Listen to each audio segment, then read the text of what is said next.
somewhere in the highland valley of central Mexico, roughly 50 kilometers northeast of what is now Mexico City, there is a place that refuses to be understood.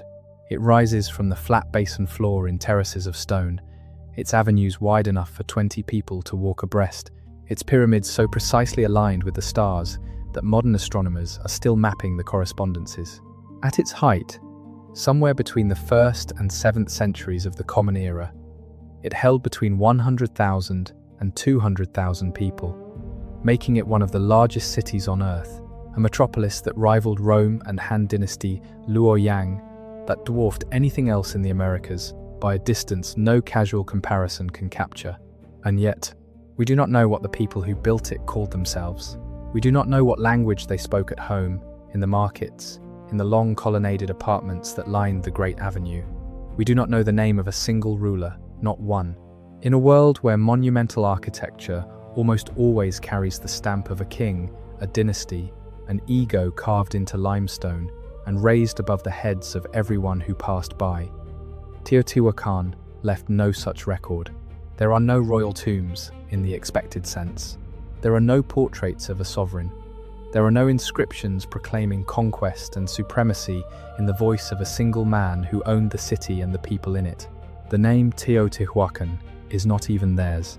It is a Nahuatl word, applied centuries after the city had already been abandoned by the Aztec people who came to stand in its avenues and feel the weight of something they could not explain.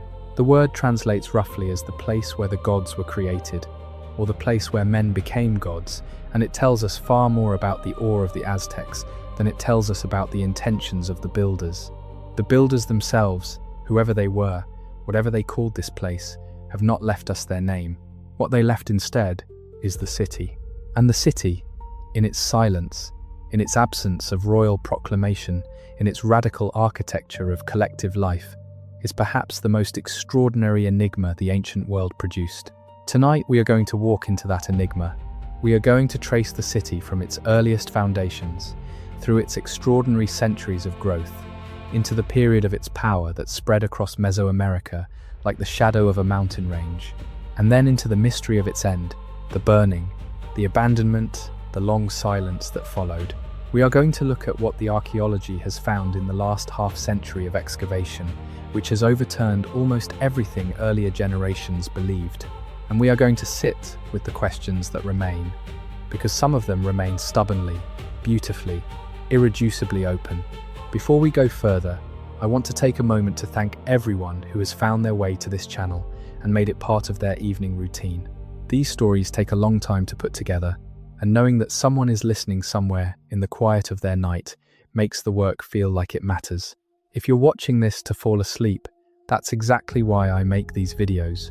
Maybe subscribe and let me know, where are you right now and what time is it? The valley where Teotihuacan rose is a high, semi-arid basin sitting at roughly 2,300 meters above sea level. The air is thinner here than at the coast. The winters are cold in a way that surprises people who think of Mexico as uniformly warm. The summers bring a rainy season that is reliable enough to support agriculture, but unpredictable enough to demand careful management of water. The surrounding mountains, some of them volcanic, frame the basin and give it a quality of enclosure, of being held in a bowl between peaks, a geography that ancient peoples across many cultures have associated with sacred space, with the center of the world, with the navel of the sky. The basin had been inhabited for a very long time before anyone thought of building a city. Hunter-gatherer communities moved through the region as far back as 10,000 years ago, following game along the lake edges and river margins that then made the valley wetter and more hospitable than it would later become. As agriculture spread from the south, from the valleys where early domesticated maize was cultivated and refined over generations, the highland basin began to fill with farming villages. By roughly 1000 BCE, these villages were numerous, small, and largely undifferentiated. The people grew maize and squash and beans. They buried their dead and left behind the ordinary debris of settled life, broken pottery, animal bones, the ash of cooking fires. Several of these villages stood in or near the place where Teotihuacan would eventually be built.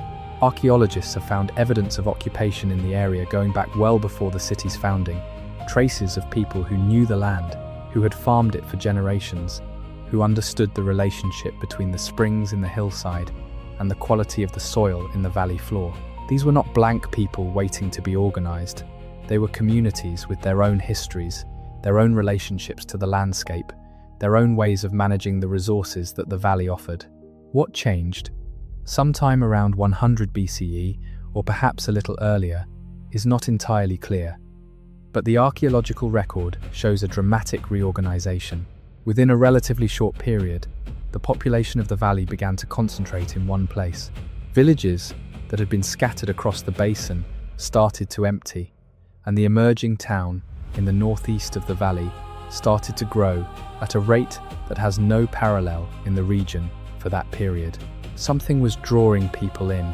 Something was happening in that specific location that made people leave their ancestral villages and come to this new place.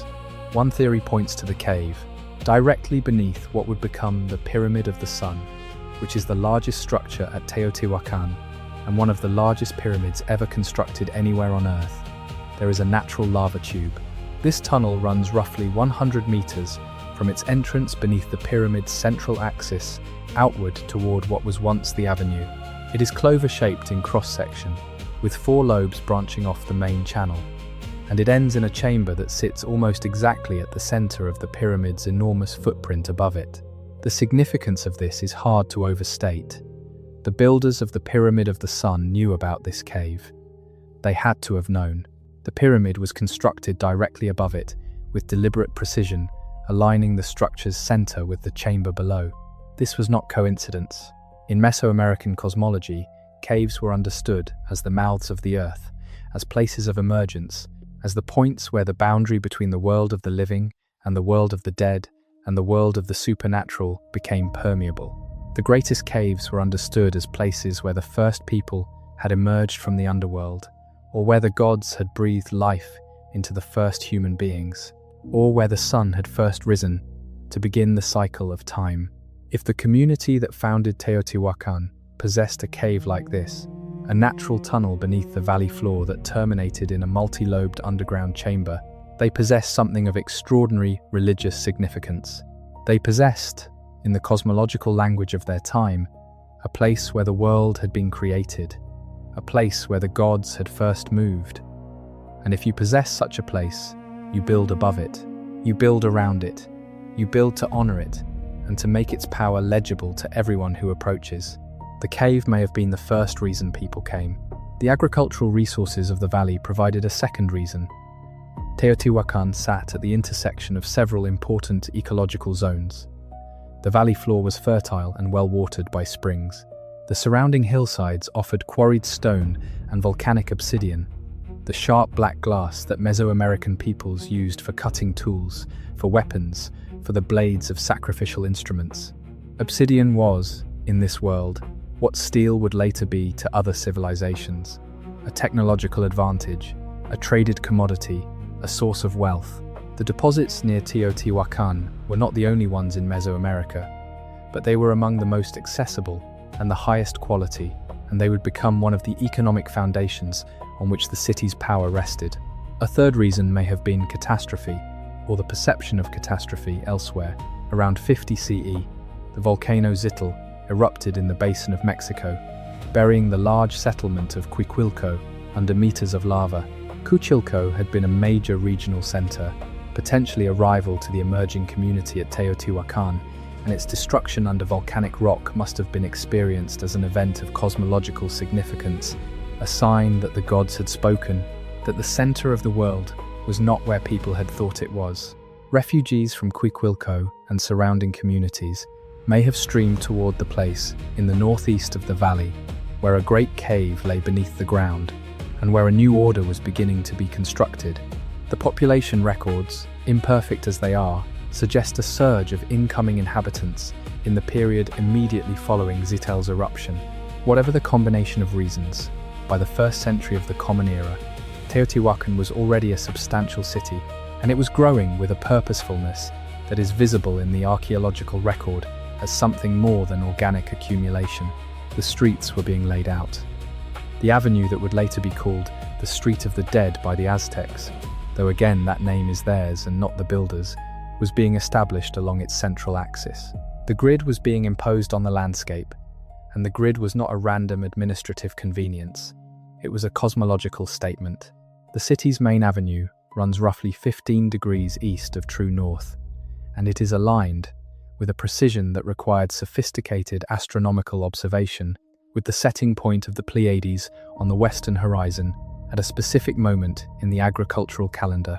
The perpendicular axis, which runs east to west, aligns with the point where the sun sets on the day of its zenith passage, the day when it stands directly overhead and casts no shadow, which at this latitude falls around the 13th of August. That date, as it happens, corresponds in the Mesoamerican long count calendar to the mythological creation date, the beginning of the current age of the world. The city was not just a settlement. It was a calendar made of stone.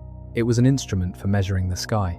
It was an argument, inscribed in the arrangement of pyramids and platforms and apartments and avenues, about the nature of time and the relationship between human beings and the forces that govern the cosmos. The Pyramid of the Sun, when it was complete, stood roughly 65 meters tall and spread across a base of roughly 220 meters on each side. To build it required moving more than 1 million cubic meters of earth and rock.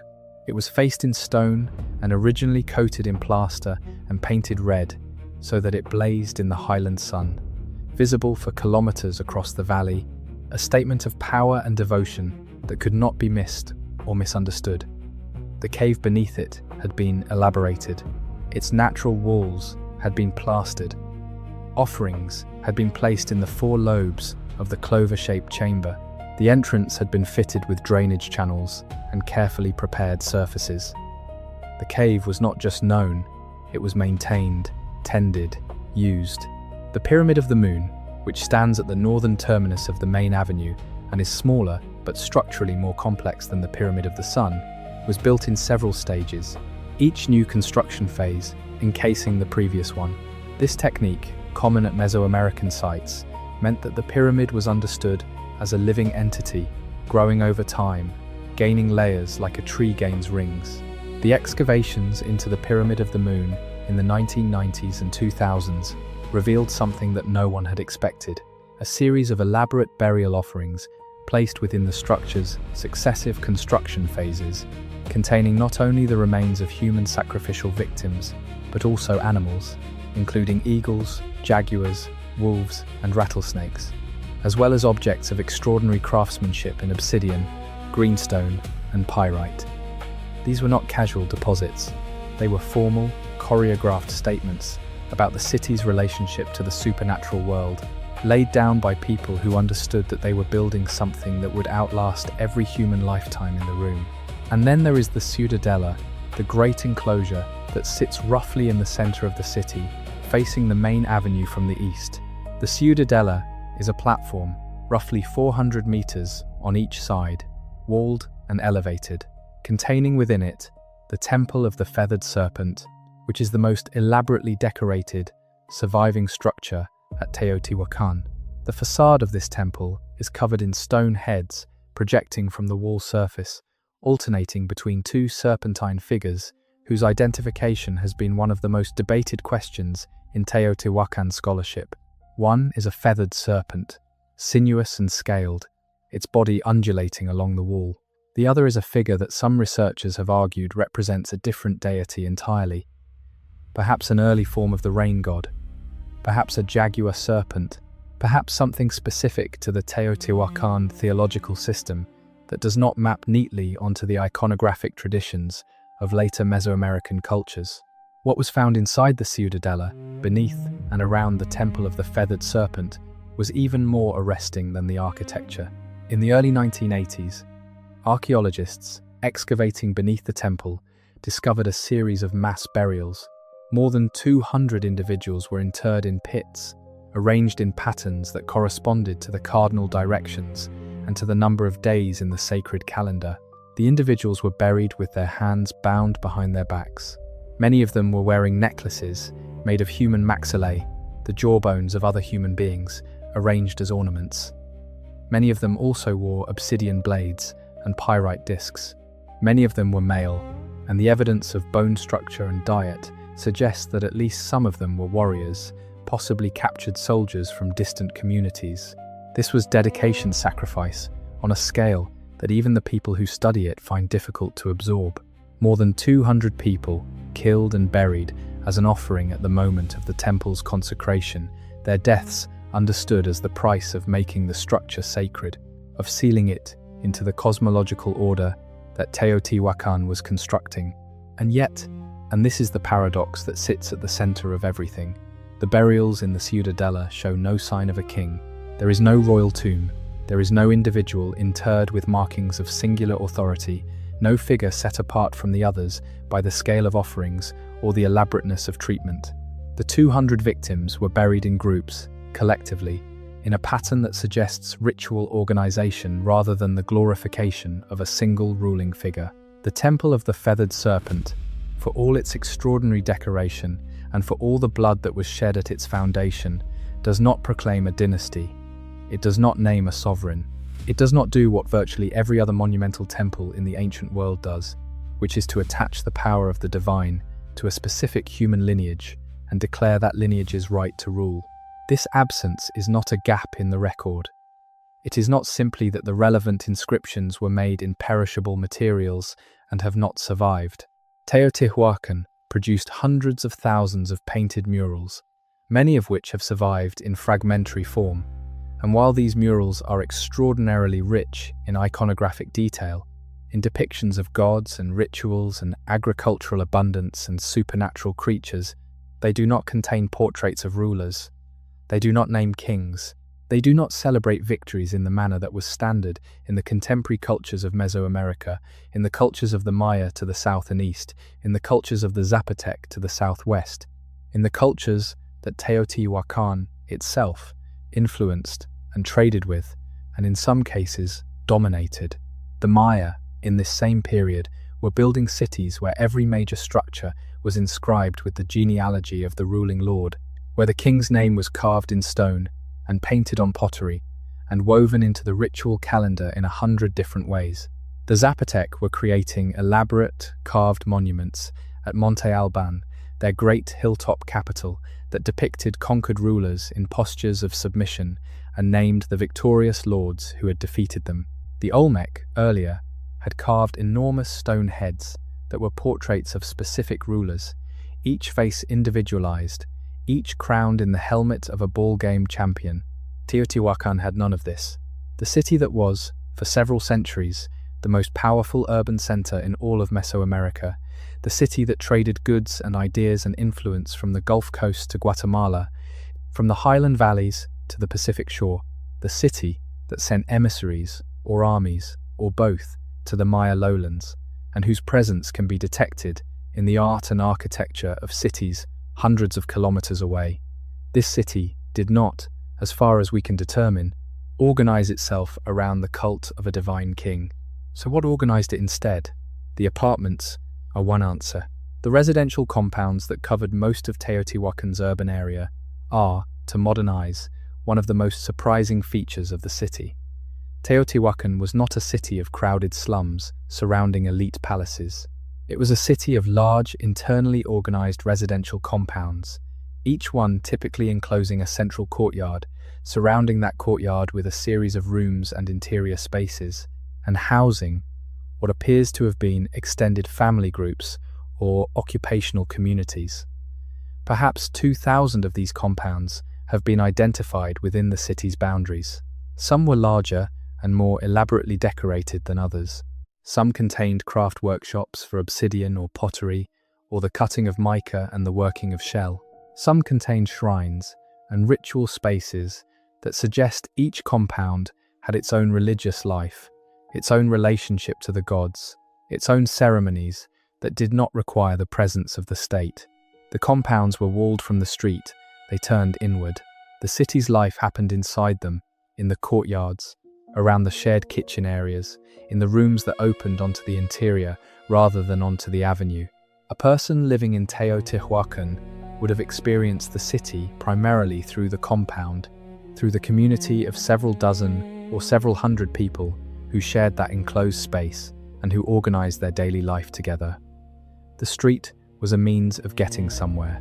The compound was home. This internal organization, this emphasis on the community of the compound rather than the spectacle of the street, suggests a social structure that was built around collective units rather than individual authority. It suggests that the basic building block of Teotihuacan society was not the household in the Western sense, not the nuclear family with its single male head, but the compound community, a group of people bound together by kinship or occupation or both, managing their shared resources and their shared religious life together. The murals found in these compounds illuminate this world in ways that are both rich and frustrating. Rich because the paintings are extraordinarily detailed, covering walls and floors, and sometimes ceilings with images of extraordinary complexity, depicting rituals and offerings and supernatural beings with an artistic sophistication that places Teotihuacan mural painting among the great artistic traditions of the ancient world. Frustrating because they are also deeply codified, speaking in a visual language that we are still in the process of learning to read, a language whose conventions are not always obvious to modern eyes. The murals do not depict war in the way that, say, Assyrian palace reliefs depict war, as triumphant campaigns led by a named king who crushes enemies underfoot and presents them to the gods. The murals do not depict the autobiography of power. They depict, instead, ritual abundance. They show figures in elaborate costumes scattering seeds or droplets of water or blood.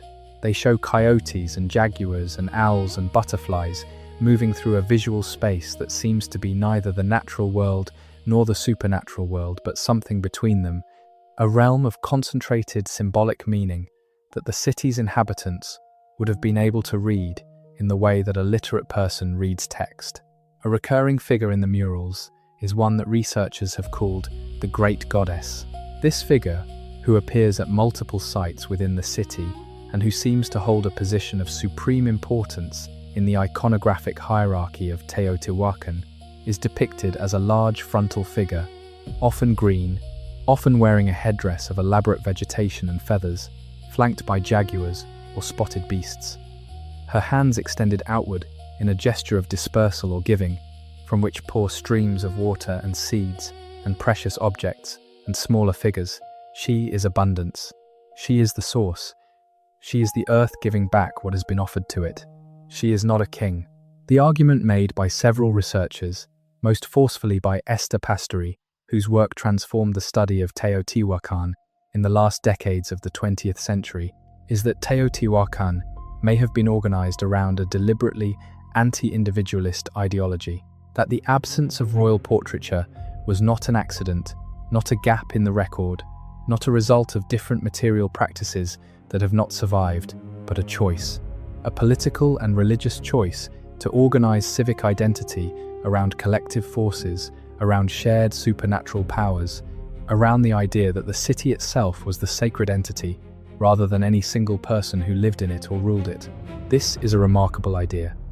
It is an idea that cuts against almost everything we know about the general pattern of early complex societies. In most of the ancient world, the emergence of urban civilization was accompanied by the emergence of hierarchy, by the concentration of power in a small elite, by the celebration of that elite's authority through monumental self-representation. The pyramid says, "Someone powerful enough to organize this labor existed." The inscription says, "Here is their name." The royal tomb says, "The person buried here had the right to take wealth out of circulation and use it to furnish their eternity."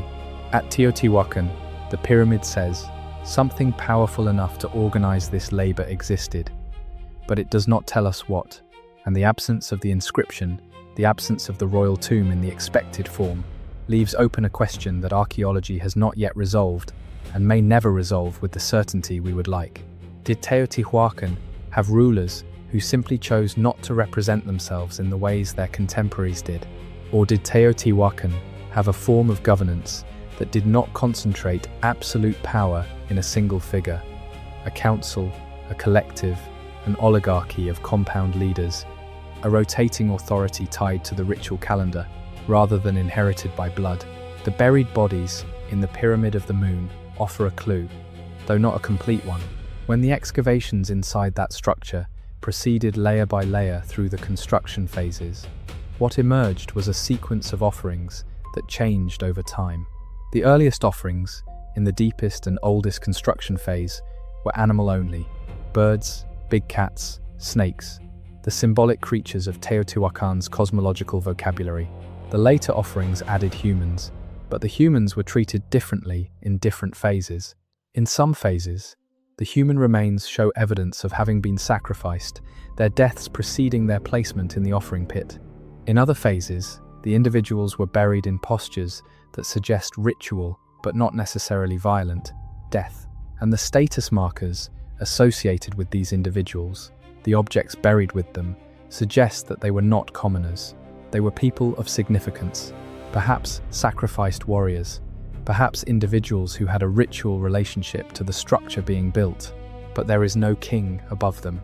The picture that emerges from the archaeology, incomplete and contested as it is of a city organized around something like a shared sacred landscape.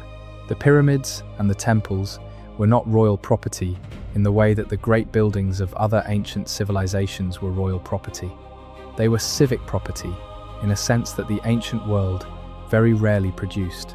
They belonged to the city, and the city belonged, in some sense, to everyone who lived in it, and who participated in its ritual life, and who contributed to the collective project of maintaining its relationship with the supernatural world. The scale of that collective project is, even now, difficult to fully absorb. The Street of the Dead, which is the main avenue running north-south through the city, is roughly 3 kilometers long in its excavated extent, and may have been longer. It is 40 meters wide.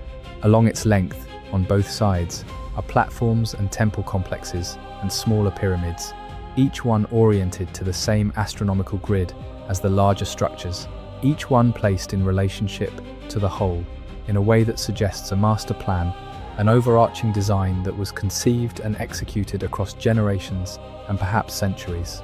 The planning of this scale requires administration. It requires record keeping. It requires the capacity to maintain a design intent across multiple human lifetimes, to pass the concept from one generation of builders to the next, in a form that was reliable enough to produce the coherence that we can still observe in the finished city. It requires, in other words, a state. It requires governance of some kind. The question is only, what kind? The population estimates for Teotihuacan at its peak, which most researchers now place somewhere in the range of the 5th or 6th century of the Common Era, run between 100,000 and 200,000 people. This is an extraordinary number for any ancient city, and it is a number that implies a food supply that had to be organized at scale. The valley alone could not have fed that many people. Teotihuacan must have been drawing agricultural tribute from a wide hinterland, from farming communities across the basin of Mexico and perhaps beyond, who sent a portion of their maize and other food products to the city in exchange for access to its markets, its obsidian, its ritual prestige, or simply under the pressure of the power that the city could bring to bear. The obsidian workshops at Teotihuacan give us a sense of the economic organization. The deposits of obsidian from the nearby source at Pachuca, which produces a distinctive green-tinted variety prized across Mesoamerica, were processed at workshops scattered through the city, and the products, prismatic blades and projectile points, and scrapers and other implements, were distributed not only within the city, but across a trade network that extended hundreds of kilometers in every direction. The uniformity of the products, the standardization of the blade form, suggests that the production was organized, perhaps by the state, perhaps by craft guilds based in specific compounds, but organized in a way that maintained quality and ensured consistent output. Pottery tells a similar story.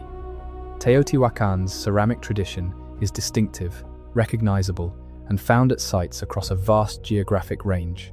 The San Martin orange ware, the thin orange ceramics that are characteristic of Teotihuacan, have been found at Maya sites in the Yucatan, at Zapotec sites in Oaxaca, in coastal sites on the Gulf of Mexico.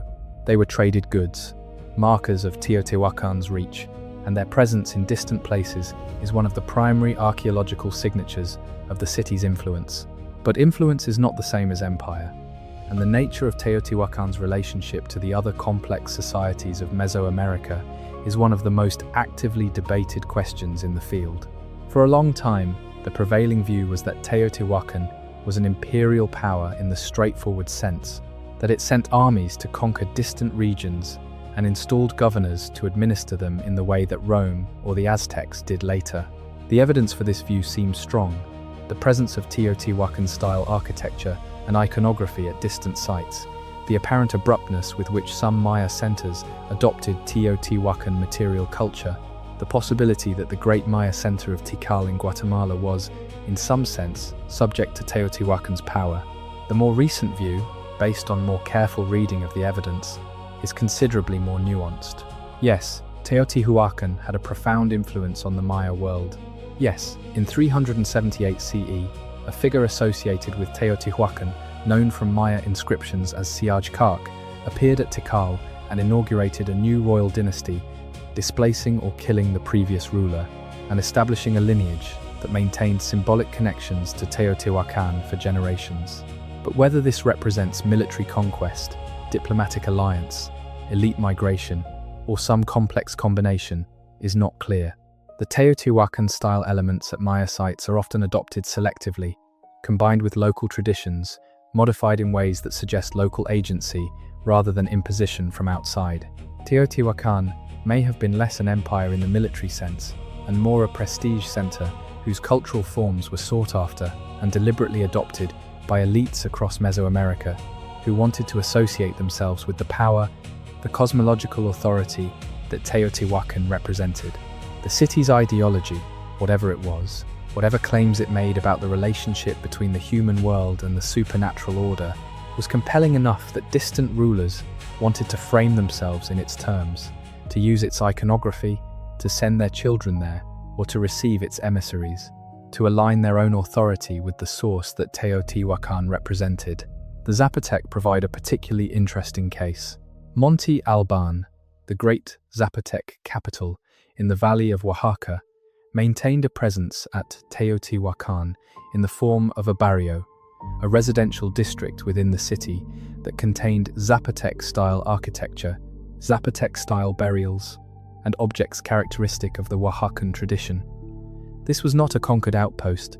It was more like an embassy district, a place where Zapotec merchants and perhaps officials lived within the foreign city, maintaining their own cultural identity while participating in the larger urban community around them. Teotihuacan appears to have had several such ethnic barrios. One neighborhood shows evidence of Gulf Coast people, another shows evidence of West Mexican traditions. The city was, in this sense, cosmopolitan in a way that is surprising for its period, a place that drew people from across the known world of Mesoamerica and accommodated their presence without requiring them to fully abandon their origins. This is another piece of evidence that pushes against the simple imperial model and towards something more complex, more negotiated, more interesting. The question of Teotihuacan's language, or languages, is one of the most intractable in the entire study of the site. Because the city produced no deciphered writing system, because the signs and symbols found at Teotihuacan have not yet been cracked in the way that Maya hieroglyphics were eventually deciphered, we cannot read the documents that the city might have produced. We do not know whether the administrative records, the economic accounts, the ritual calendars were kept in a writing system that existed and has been lost, or in a system that has survived but has not been connected to a readable language, or in a system of mnemonic notation that falls short of what scholars strictly define as writing. Several candidate languages have been proposed. Nahua, an ancestor of the Nahuatl, spoken by the Aztecs and their contemporaries, is one candidate, primarily because of the geographic and temporal proximity. Totonac, spoken on the Gulf Coast, is another. Proto-Mixocean, related to the languages of the area where the Olmec civilization flourished, is a third. None of these proposals has achieved consensus. The linguistic identity of Teotihuacan remains unknown, and it is one of the few questions about the city where the prospects for resolution are genuinely uncertain. because without a deciphered writing system, without a bilingual inscription, without the equivalent of a Rosetta Stone, the language of the builders may never be definitively identified. What the genetic evidence, assembled from ancient DNA extracted from human remains at the site, suggests is that Teotihuacan's population was diverse. The individuals whose genomes have been sequenced show a range of ancestries that is consistent with a city drawing people from multiple regions of Mesoamerica, not a single ethnically homogeneous community.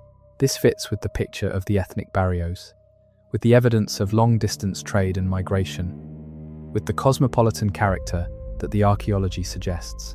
But it also complicates the question of identity. If the city's population was multi-ethnic, if people of different origins were living together in the compound communities and the craft workshops and the market areas, what was the common language? What was the language of the street, of the marketplace, of the ritual ceremonies conducted at the Great Pyramids? We do not know. One of the most significant developments in recent Teotihuacan research has been the use of LiDAR, the remote sensing technology that uses laser pulses to map surfaces with extraordinary precision, and of ground-penetrating radar, which can detect buried structures without excavation. These technologies have revealed that the city was even larger and more complex than the visible ruins suggest. Beneath the modern ground surface, in areas that earlier archaeology had not fully explored, there are structures, walls, floors, and features that extend the city's mapped area considerably. The boundaries of the urban zone are still not fully established.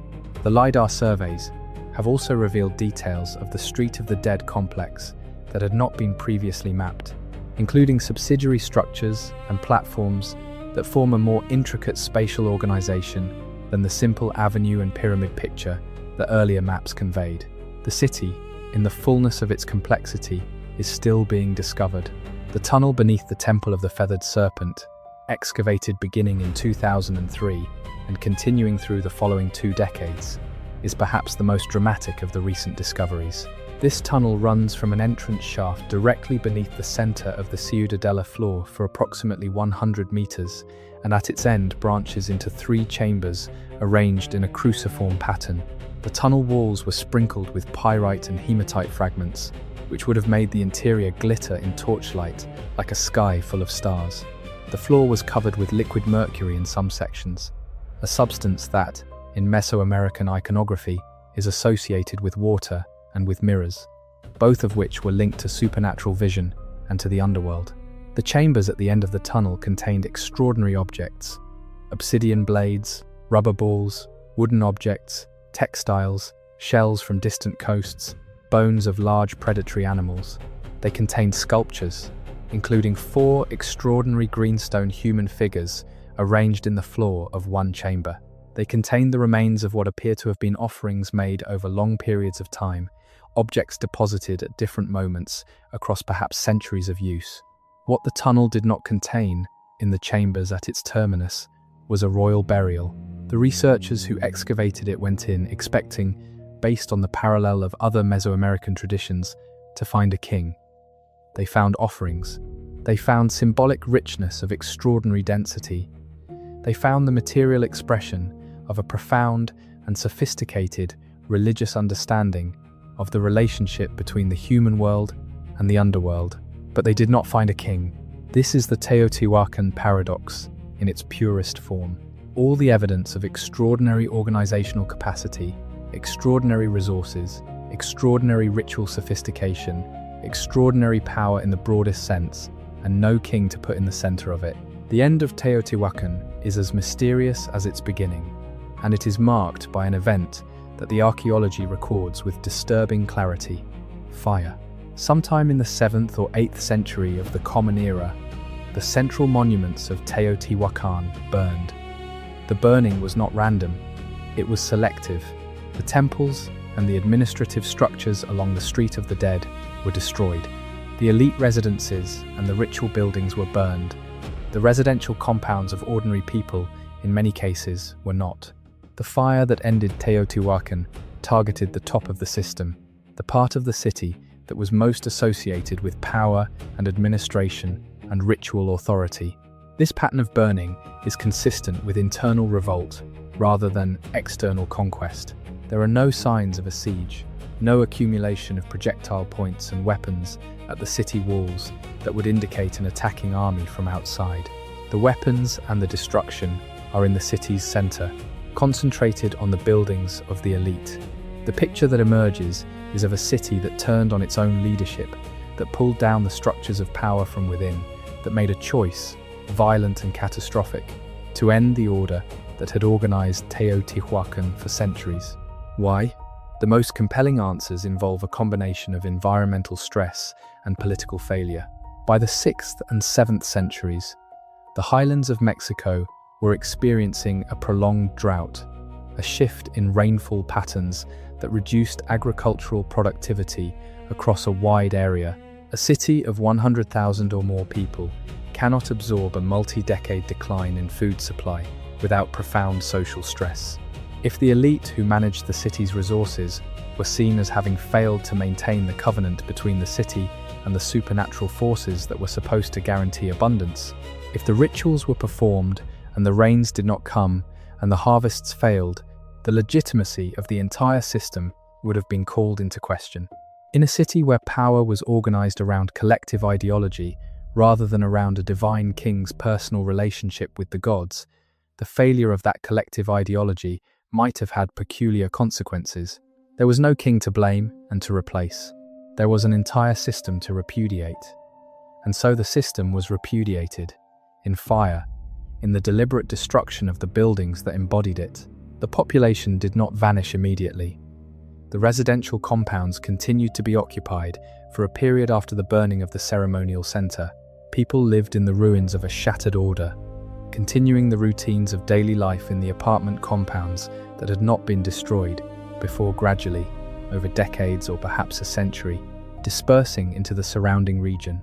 The city that had drawn people in with such force slowly released them, sending communities out into the valley and beyond, carrying with them the knowledge and the craft traditions and the iconographic vocabulary that they had accumulated across the centuries of Teotihuacan's greatness. Where did they go? This is another question that recent archaeology has begun to address. Teotihuacan's influence persists in the cultures that followed it across Mesoamerica.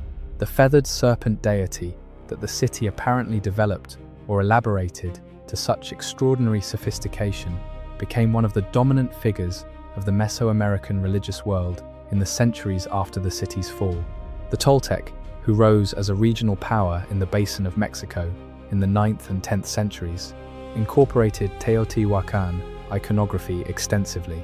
The Aztec, who arrived even later, regarded Teotihuacan as the place where the gods were born, as the sacred origin point of the current age of the world, and they made pilgrimages there, and buried offerings in the old structures, and told stories about the city that mixed mythological elaboration with fragments of a historical memory that was already several centuries old by the time they heard it. The Aztec creation myth, in its most elaborate form, places the birth of the sun and the moon at Teotihuacan. In the age of darkness before the current world existed, the gods gathered at Teotihuacan to deliberate about how to create light. 2 gods volunteered to sacrifice themselves, to throw themselves into a great fire so that their deaths could become the sun and the moon. The god who was most elaborately decorated, most proud, most covered in jade and feathers and precious things, could not bring himself to leap into the flames. He hesitated, and the fire died down. The humbler god, poorly dressed, scabbed and unprepossessing, closed his eyes and threw himself in without hesitation. He became the sun. The proud god, shamed into action by the humble god's courage, jumped in afterward and became the moon. This is the story the Aztec told about the place they called Teotihuacan, the place where the gods became the lights of the sky. It is a story about humility, about the willing sacrifice of the self for the collective good, about the failure of pride and the success of courage. Whether this story preserves any genuine memory of Teotihuacan's own ideology, whether it reflects something that the builders actually believed about themselves and their city, we cannot know. But it is striking that the story the later cultures told about this city was a story not about a king who conquered, not about a dynasty that ruled, but about gods choosing to die so that the sun could rise, about collective sacrifice, creating the conditions for life. Perhaps the story preserves something true. The murals that survive in the residential compounds of Teotihuacan, in places like Tepantitla and Tetitla and Atatelco, are the closest thing we have to a window into how the city's ordinary inhabitants understood their world. The mural at Tepantitla that depicts the great goddess, with her vast frontal presence and her outstretched hands, from which pour streams of abundance, also contains, in its lower registers, a scene of remarkable quality.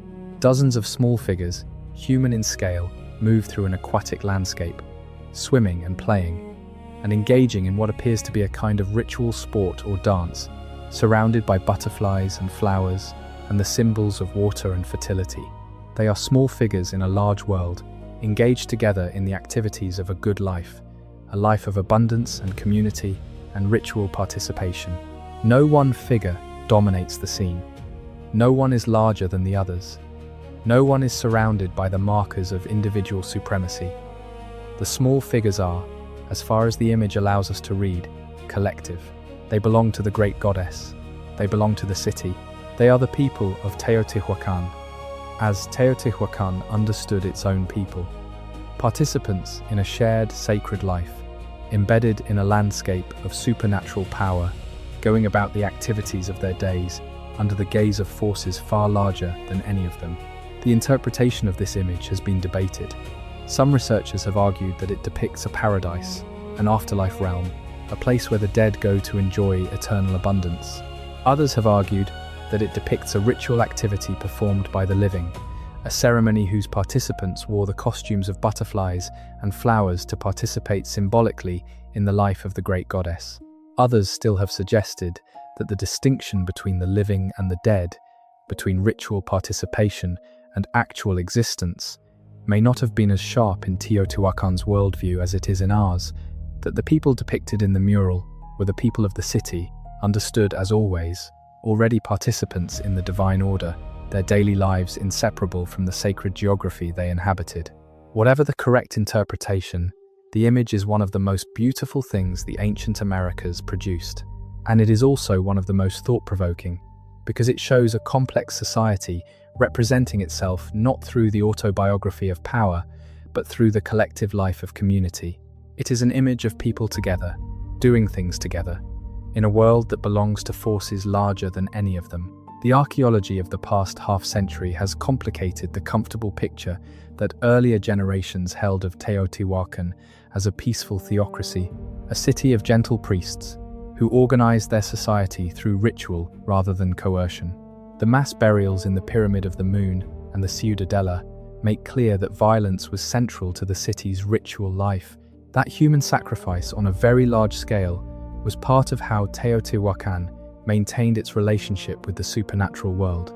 The selection of the burning during the city's end, targeting the elite while leaving much of the residential fabric intact, makes clear that the city was not without social tension, that the gap between those who managed the system and those who served it was wide enough to generate the kind of anger that burns temples.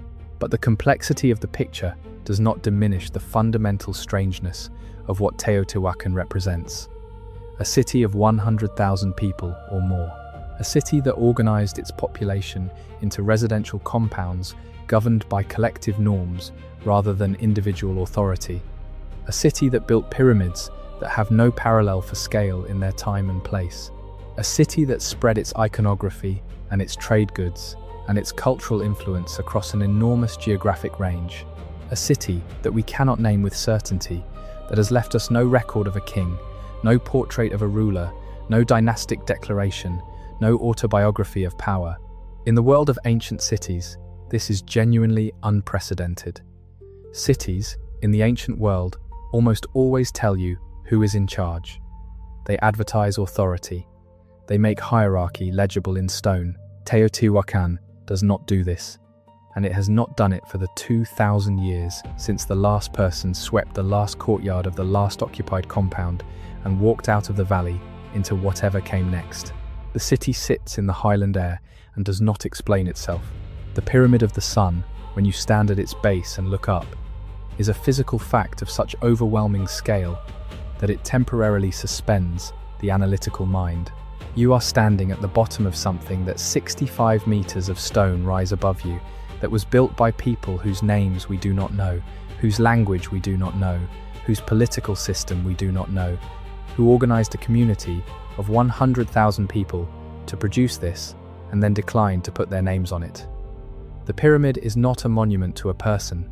It is a monument to something larger than any person, to the cave below, to the mountain it imitates, to the sky it is oriented toward, to the cycles of time that its alignments mark, to the collective project of a community that understood its existence as participation in a sacred order rather than as the property of a ruling individual. Whether that understanding reflects something genuinely different about Teotihuacan's political organization, or whether it reflects a stylistic choice made by rulers who were as autocratic as any other and simply chose to represent their authority differently, is a question that the archaeology has not yet resolved. It may never be resolved. The city is deep, and its silences are specific, and they have endured for 15 centuries without yielding to our desire to know who was in charge. What we know is what was built. What we know is what was organized. What we know is that for several extraordinary centuries, the largest city in the Western Hemisphere organized itself around a grid aligned to the stars, that it produced objects of extraordinary beauty and sophistication, that it extended its influence across Mesoamerica in ways that shaped the cultures that followed it, and that it ended, eventually, in fire and in dispersal and in the long silence of the abandoned avenue. The Aztecs came to stand in that silence centuries later, and they looked at the pyramids and they felt what the archaeology of our own time has confirmed, that this was not a normal place. That whatever happened here was extraordinary in a way that demanded a name, and they called it the place where the gods were created, and they told stories about humble gods throwing themselves into fire so that the sun could rise. We come now as visitors, and we walk the same avenue. We step in the same dust. We look up at the same pyramids, against the same highland sky, and we feel the same thing the Aztecs felt, that there is something here we do not fully understand, something that does not want to be reduced to a simple explanation, something that keeps asking the question it has been asking for 1,500 years. Who were you? The stone does not answer, but the stone is still here, and that, in itself, is something. There is a detail about the construction of the Pyramid of the Sun that I have been holding back, because it seems almost too perfect, almost too resonant, to drop into the middle of a longer narrative. The pyramid was built in stages, like most Mesoamerican pyramids, with successive skins of construction encasing earlier phases. But what makes it different from almost every other large structure at the site is the degree to which the interior construction was not simply rubble fill, not just undifferentiated earth and broken stone, but carefully layered material that included, in some sections, offerings, deposits of objects, concentrations of meaning that suggest the interior of the pyramid was understood as having structure and significance, even in the parts that would never be seen again once the outer surface was complete. The pyramid, in other words, was not just a shape, it was a volume. Its interior mattered. What was inside it, invisible to everyone who would ever stand at its base and look up, was as important as what was visible on its exterior. This is an architectural philosophy that inverts the usual logic of monumental building, which is to maximize visibility, to make the statement legible at the greatest possible distance. The Pyramid of the Sun made a statement to the sky and the earth and the stars as much as to the human eye. Its interior was speaking to things that human eyes could not see. This fits with the wider Teotihuacan sensibility. The cave below, the tunnel beneath the Ciudadela, dark and star-sprinkled and fragrant with offerings, invisible to everyone who walked above it in the great plaza. The buried deposits in each construction phase of the Pyramid of the Moon. The hidden interior life of a city whose exteriors were oriented to the sky. Teotihuacan was always, simultaneously, performing something for an audience that could not be seen. There is also something to be said about the scale of the communal planning that the city represents. The grid that organized the city's street plan and the placement of its major monuments was imposed not just on the central ceremonial area, but on the entire urban zone, extending for several kilometers in each direction from the main axis. This means that the outer residential compounds, the neighborhoods of ordinary apartment dwellers, were themselves oriented to the same astronomical grid as the pyramids. The ordinary person, living in a compound in the western suburbs of Teotihuacan, woke up in a room that was aligned to the same stars as the Pyramid of the Sunday. Their home was part of the same cosmological order as the city's greatest monuments. This is not an accident. It is an expression of a worldview in which the sacred organization of space was not confined to the ritual center, but extended through the entire inhabited landscape. The city was the grid was the cosmos, and the cosmos was what every person who lived there was embedded in, not as a subject of a king who mediated between them and the supernatural, but as a direct participant in the ordered world that the city's plan made visible. The idea of collective participation in a shared sacred order, rather than the mediation of a royal figure between the human and the divine, is one of the most intellectually interesting things about Teotihuacan. It is, in a sense, a different answer to the political problem that every early complex society faced. How do you organize large numbers of people? How do you get them to cooperate, to pay taxes, to build monuments, to follow rules, to accept hierarchy when it is necessary without concentrating power in ways that become destructive? The answer that most early complex societies gave was, put a king in the center, make the king divine or divinely appointed. Make the king the mediator between the human and the cosmic. Make compliance with the king's authority equivalent to compliance with the order of the universe, and non-compliance equivalent to cosmological disorder. The answer that Teotihuacan may have given, if the evidence is read in the most radical way, is put the city in the center. Make the city itself the sacred entity. Make the grid the divine order. Make participation in the city's life equivalent to participation in the cosmic structure, and make the maintenance of that structure a collective responsibility distributed across the compound communities, the craft guilds, the ethnic neighborhoods, the ritual specialists who kept the calendar and performed the ceremonies. Whether this worked is shown by the fact that it lasted for roughly 5 centuries at substantial scale, which is a long time for any political system. Whether it failed is shown by the fire. But perhaps the failure was not of the underlying idea. Perhaps the failure was of specific individuals or groups who had accumulated enough power within the collective system to provoke the kind of rebellion that burned the temples. Perhaps, by the time of the fire, Teotihuacan had drifted away from its own foundational ideology, had allowed the concentration of authority in the hands of an identifiable elite who were no longer accountable to the collective in the ways the system originally required. And perhaps the fire was not the failure of the collective ideology, but a violent attempt to restore it, to tear down the accumulated hierarchy and return to something more fundamental. We do not know. The archaeology cannot tell us the motivation of the people who lit those fires. It can only tell us what burned. What came after was not the end of the tradition. The ideas that Teotihuacan had embodied, the feathered serpent, the grid, the compound community, the emphasis on collective ritual rather than individual glory, persisted in the cultures that inherited the highland valleys after the city's decline.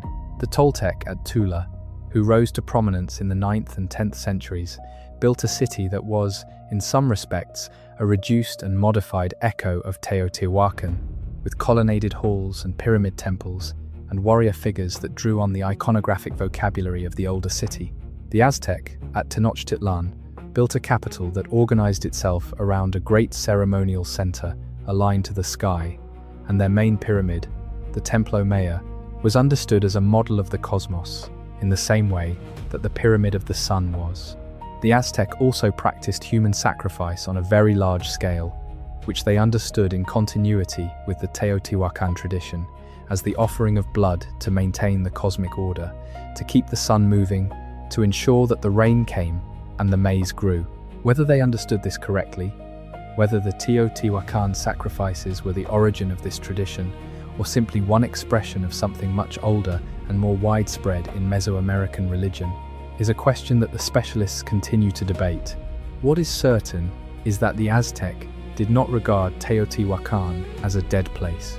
They regarded it as the most alive place in their world, the place where the current age had begun, where the gods had sacrificed themselves to create the sun, where the foundation of everything that mattered had been laid. They went there to make offerings.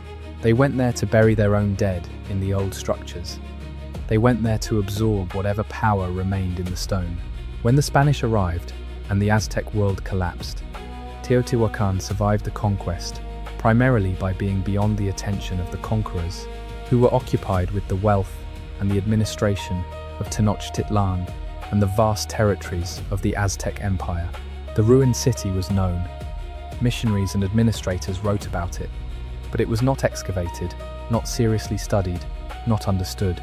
It was simply there, in the Highland Valley, its pyramids, rising above the fields that had long since covered most of its residential districts, a landmark without a story that European minds could yet tell. The first systematic archaeological work at the site began in the late 19th century under the direction of Leopoldo Batras, who excavated and heavily restored the Pyramid of the Sun in preparation for the centennial celebrations of Mexican independence in 1910. Batras's work was, by the standards of his time, significant, and his restoration gave the pyramid something close to its current appearance. But it also involved a great deal of creative reconstruction and the destruction of evidence that later archaeologists would have greatly preferred to have intact. The 20th century brought more careful and more theoretically sophisticated excavation. René Millen's mapping project, which ran from the 1960s through the 1970s and produced the first comprehensive map of the city's full urban extent, was a transformative achievement that established the basic parameters within which all subsequent research has worked. The excavations of the 1980s at the Ciudadela, under the direction of Rubén Cabrera Castro, revealed the mass burials that changed the understanding of the city's ritual life. The Moon Pyramid project of the 1990s and 2000s, led by Saburo Sugiyama and Leonardo López Luján, added the extraordinary sequence of buried offerings within the pyramid's construction phases. The tunnel project beneath the Ciudadela, directed by Sergio Gómez Chávez and Verónica Ortega from 2003 onward, produced the most recent and most striking of the major discoveries. Each project has added to the picture, complicated it, revised it. Teotihuacan has been studied now for over a century by trained archaeologists, and the picture that has emerged is richer and more complex and more surprising than anything that could have been imagined at the beginning of that process. It is also, in important ways, more mysterious. The more we know, the more precisely we can define what we do not know. The more clearly the evidence is read, the more clearly the fundamental question asserts itself. What kind of city was this? And what made it possible?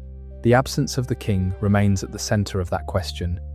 It is the thing that makes Teotihuacan anomalous among ancient cities.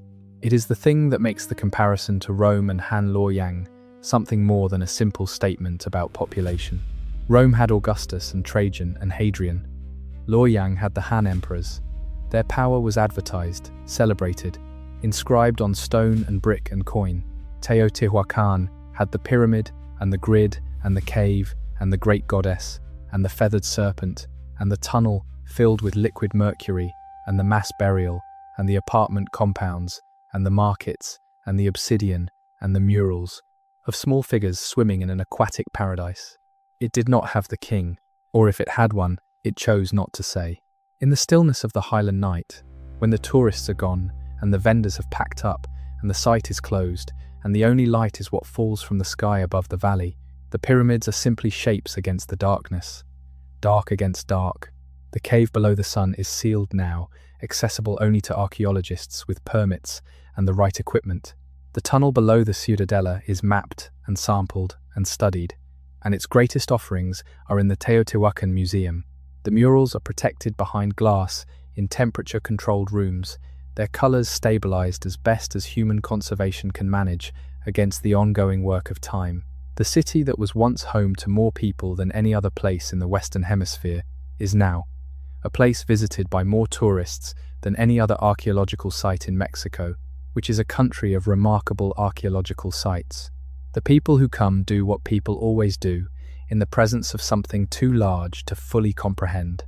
They take photographs, they climb the pyramids, they stand at the top and look out over the valley and try to feel what it might have been like to stand here when the pyramids were painted red and the avenue was full of movement and the market was open and the smoke of burning copal rose from the temple platforms and the sound of the city moved through the air.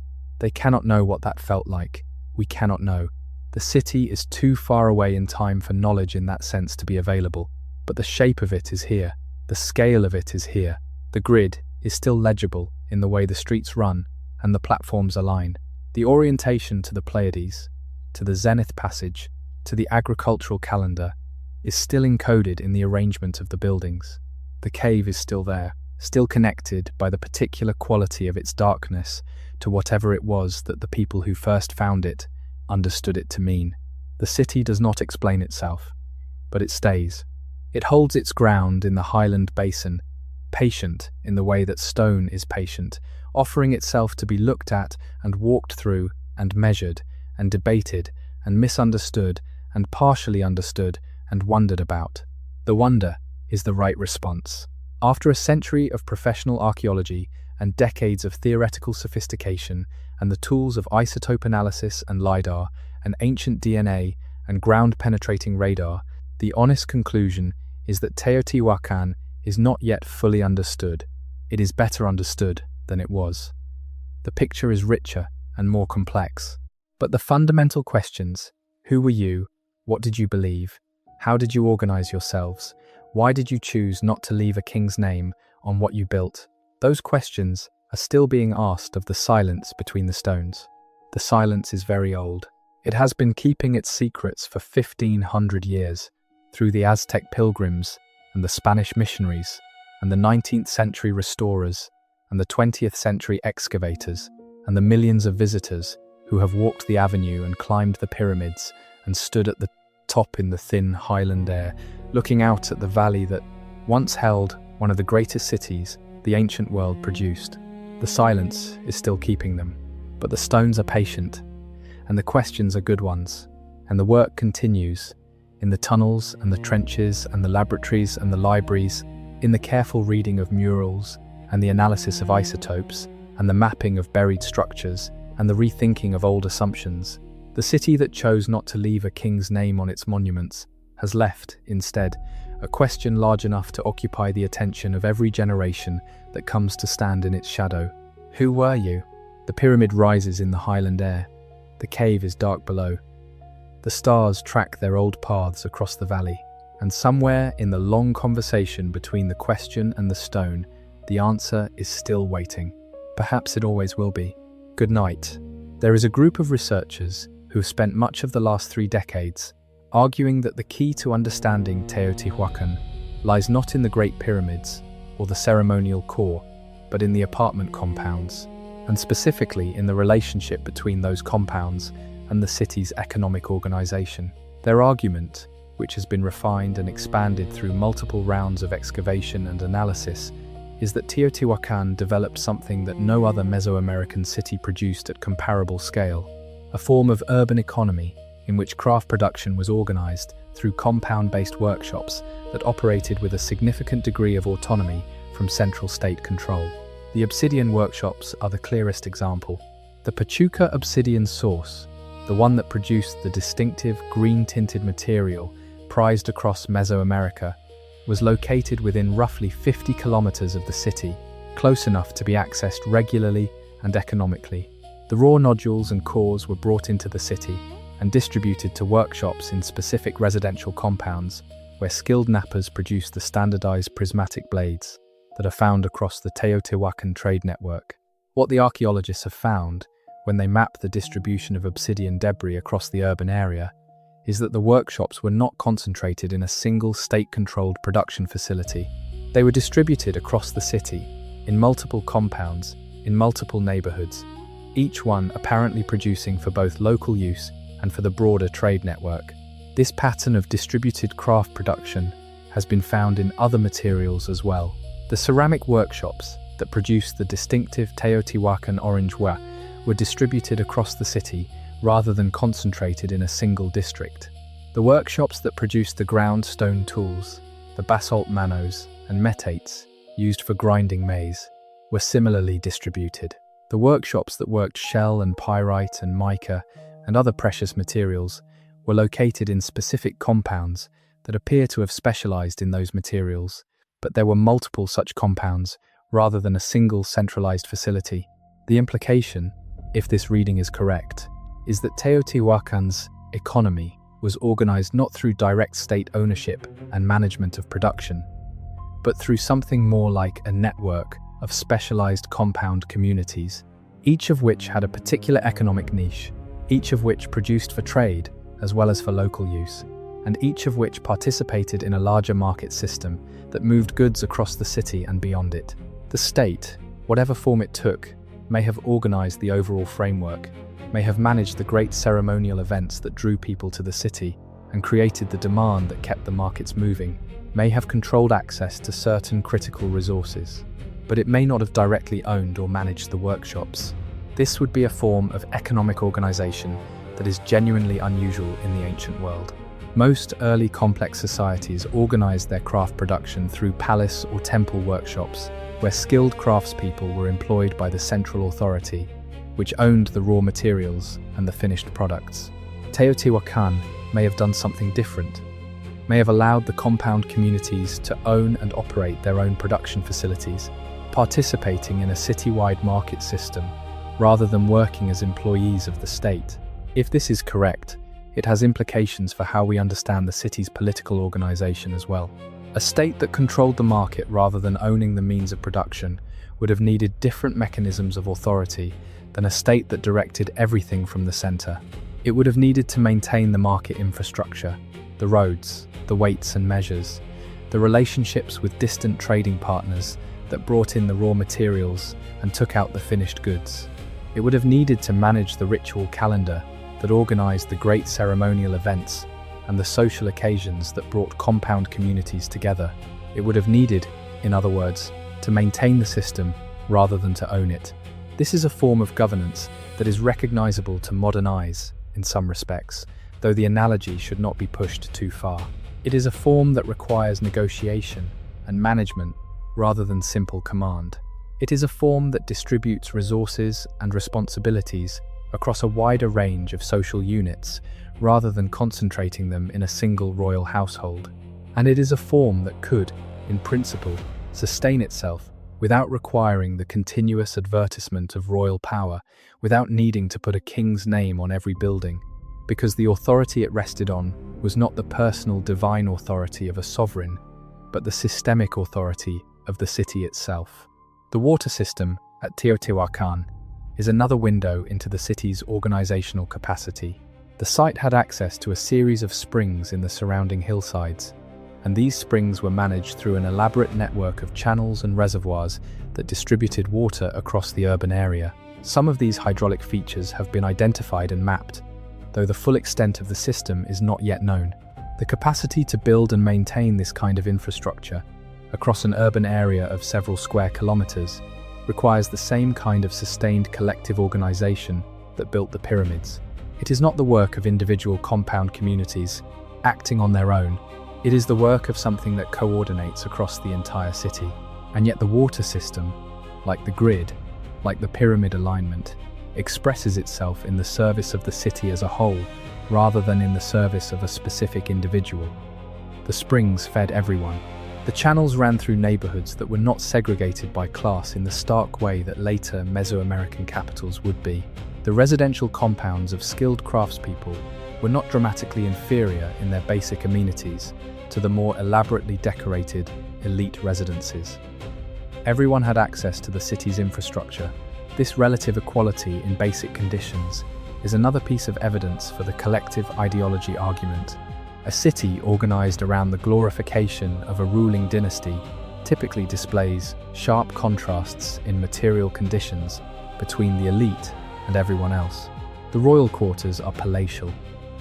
The servants' quarters are not.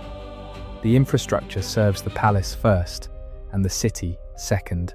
Teotihuacan's compound pattern suggests something different, a city in which the basic material conditions of life were relatively similar across a wide range of social positions, in which the hierarchy was real, but expressed through access to ritual prestige and market participation, rather than through stark contrasts in housing quality and infrastructure access. The murals also reflect this. The most elaborate mural programs found at Teotihuacan are not in a royal palace. They are in residential compounds that appear to have been home to elite groups. But the iconography of these murals is not primarily about celebrating the occupants of those compounds. It is about celebrating the gods, the natural world, the ritual activities through which human beings participate in the cosmic order. The human figures in the murals are often shown in profile, in elaborate costume, performing ritual actions, but they are rarely individualized in a way that would allow identification of specific named persons. They are participants in a system, not autobiographers of a particular life. The exception to this generalization, and there is always an exception at Teotihuacan, is a group of murals at a compound called Tequinantitla, which was excavated and documented in the late 20th century, and whose murals show figures with clearly differentiated costume elements and what appear to be speech scrolls or name glyphs associated with specific individuals. These murals have been interpreted by some researchers as the closest thing Teotihuacan produced to portraiture, to the representation of specific named individuals rather than generic ritual participants. If that interpretation is correct, it suggests that the collective ideology of Teotihuacan did not entirely eliminate individual identity from the visual record, but it clearly did suppress it, reserve it for specific contexts, rather than spreading it across the monumental face of the city. The speech scrolls, if that is what they are, and the debate about their interpretation is ongoing, would be evidence of a writing system, or at least a notational system, that is not yet deciphered. This is significant. Teotihuacan clearly had the administrative complexity to require record keeping. The scale of the craft production, the long-distance trade networks, the management of the ritual calendar, the organization of the agricultural tribute that fed the urban population, all of these required some form of notation. The question is whether that notation was a full writing system capable of recording language, or a more limited, symbolic system that recorded quantities and categories without capturing speech. The signs found at Teotihuacan, which researchers have catalogued and studied for decades, include both what appear to be purely symbolic or iconic elements, images of specific objects or actions or supernatural beings, and what appear to be more abstract signs that might represent sounds or syllables. Some of these signs appear in contexts that suggest they are functioning as labels or names. Some appear in sequential arrangements that could be read as texts, but no one has yet been able to crack the code in the way that Michael Coe and others cracked the Maya script, and the primary reason is the lack of a bilingual text, the lack of a context in which the Teotihuacan signs appear alongside a known language in a way that allows cross-referencing. This remains one of the great undeciphered writing systems of the ancient world, in the company of Linear A from the Aegean and the Indus Valley script from South Asia and the early Proto-Elamite script from Iran. Each of these represents a major, early complex society whose written records we cannot yet read, whose inner life we cannot yet access through their own words. Teotihuacan is in that company, a civilization of extraordinary sophistication and scale, whose communications, whose debates, whose poetry, or administrative records, or religious texts, if any of those things were written down, remain closed to us. The excavations in the tunnel beneath the Ciudadela, which continued through the second decade of the 21st century, produced not only the extraordinary offerings at the tunnel's terminus, but also evidence of a long history of ritual use, stretching back to the period before the Temple of the Feathered Serpent was built above it. The tunnel appears to predate the Ciudadela itself. It may have been the reason the Ciudadela was built where it was, just as the cave beneath the Pyramid of the Sun may have been the reason that Pyramid was built where it was. If the geography of the city was organized around sacred underground features, around natural caves and tunnels, that the Teotihuacan worldview understood as places of cosmic significance, then the entire urban plan takes on a new dimension. The city is not just an administrative organization of space. It is a mapping of the sacred landscape, a built environment that makes visible the underground geography of the supernatural world. The pyramids are mountains over caves. The avenue is the path between the poles of the cosmos. The grid is the ordered structure of the universe imposed on the valley floor. And the people who lived in the compounds along the grid were living inside a cosmological model, inhabiting a city that was also a representation of how the world was structured and how human beings fit within it. This interpretation, which has been developed most elaborately by scholars like David Carballo and Rebecca Story and their collaborators, gives the absence of a king a new meaning. If the sacred authority of the city rested not on a king's personal relationship with the gods, but on the city's own relationship with the underground and the sky and the calendar and the agricultural cycle, then no king could be the center. The center was the cave. The center was the axis of the grid. The center was the moment of the zenith passage, when the sun stood overhead and cast no shadow, when the world was in perfect alignment and the boundary between the human and the divine was thin. No king could embody that. The city itself was the embodiment. The Aztec, when they came to Teotihuacan, brought their own kings, their own emperors, their own divine rulers whose authority was personal and dynastic and declared in stone on monuments across their empire. And yet they came to Teotihuacan and felt that this place was different, that here the gods had made themselves, that here the sun had first risen, that this was a place of power that preceded and transcended any human dynasty. Their awe was not naive. They were sophisticated political beings who understood how power worked, who had built their own empire through very explicit royal authority. Their awe at Teotihuacan was the recognition that something had been organized here on different principles, and that those principles had produced something durable enough to outlast whatever human beings had managed it. The Pyramid of the Sun has been standing in the valley for roughly 2,000 years. The Aztec Empire lasted less than 200.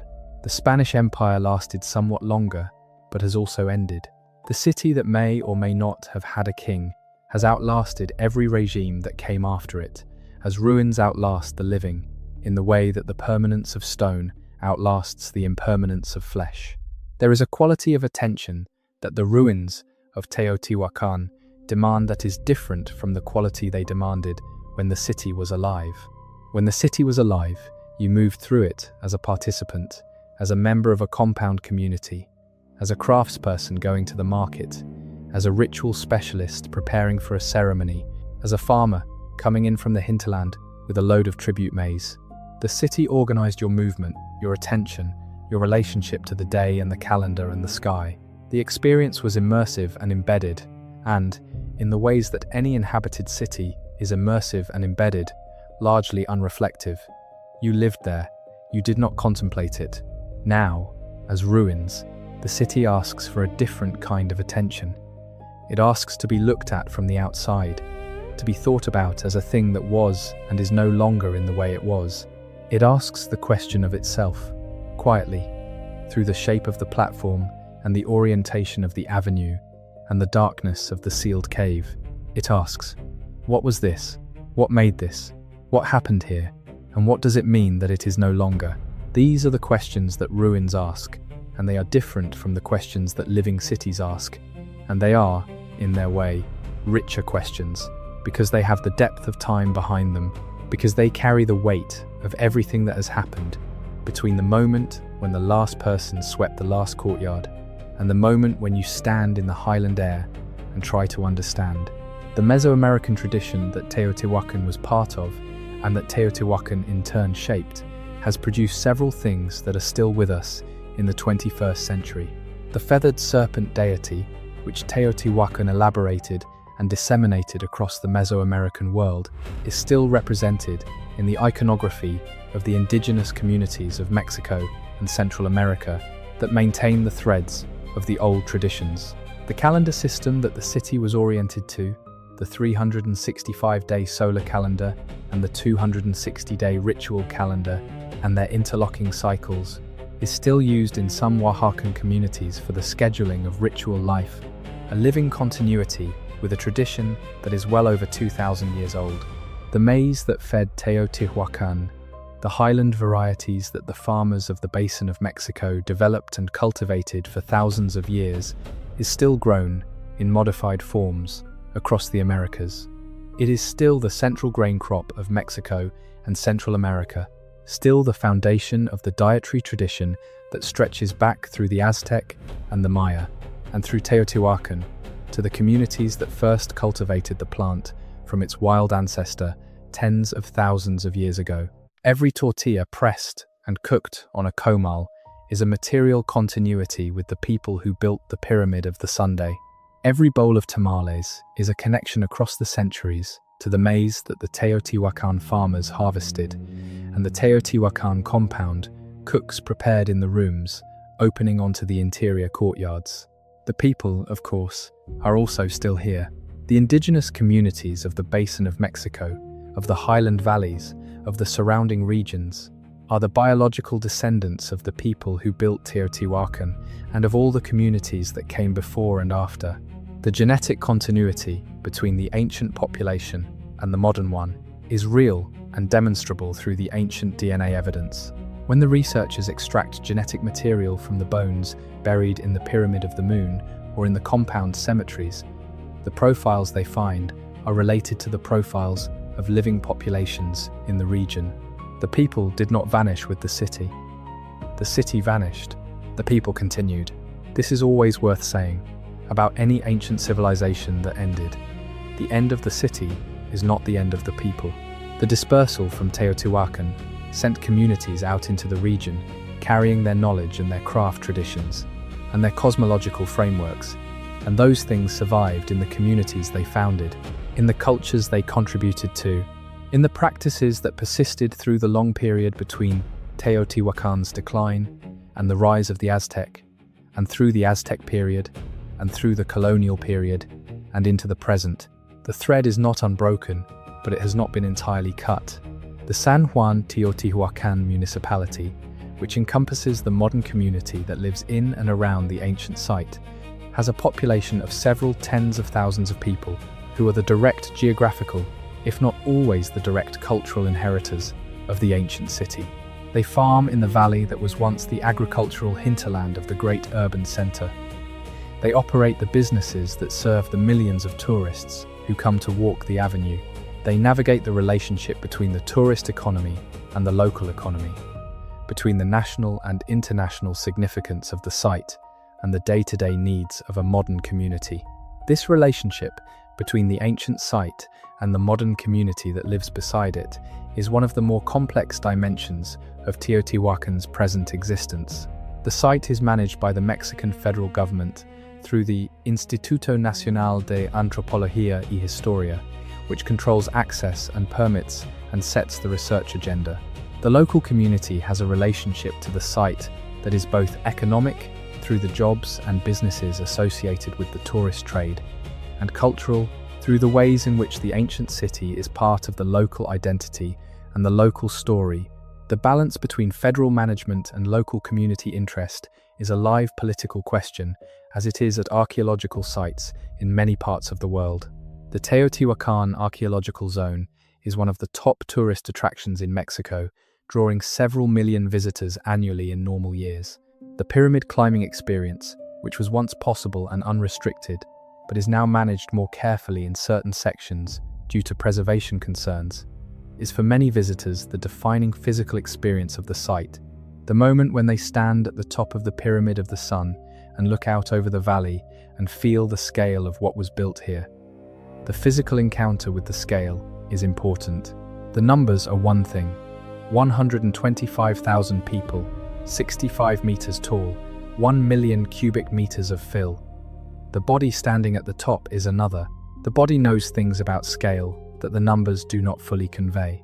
The preservation of the site, like the preservation of any large outdoor archaeological complex in a region with a variable climate, is a continuing challenge.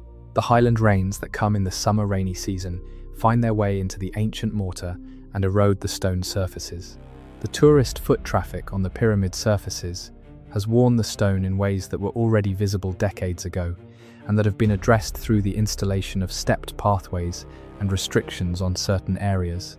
The ground around the site contains buried structures that are slowly being damaged by modern agricultural practices and by the expansion of the modern town.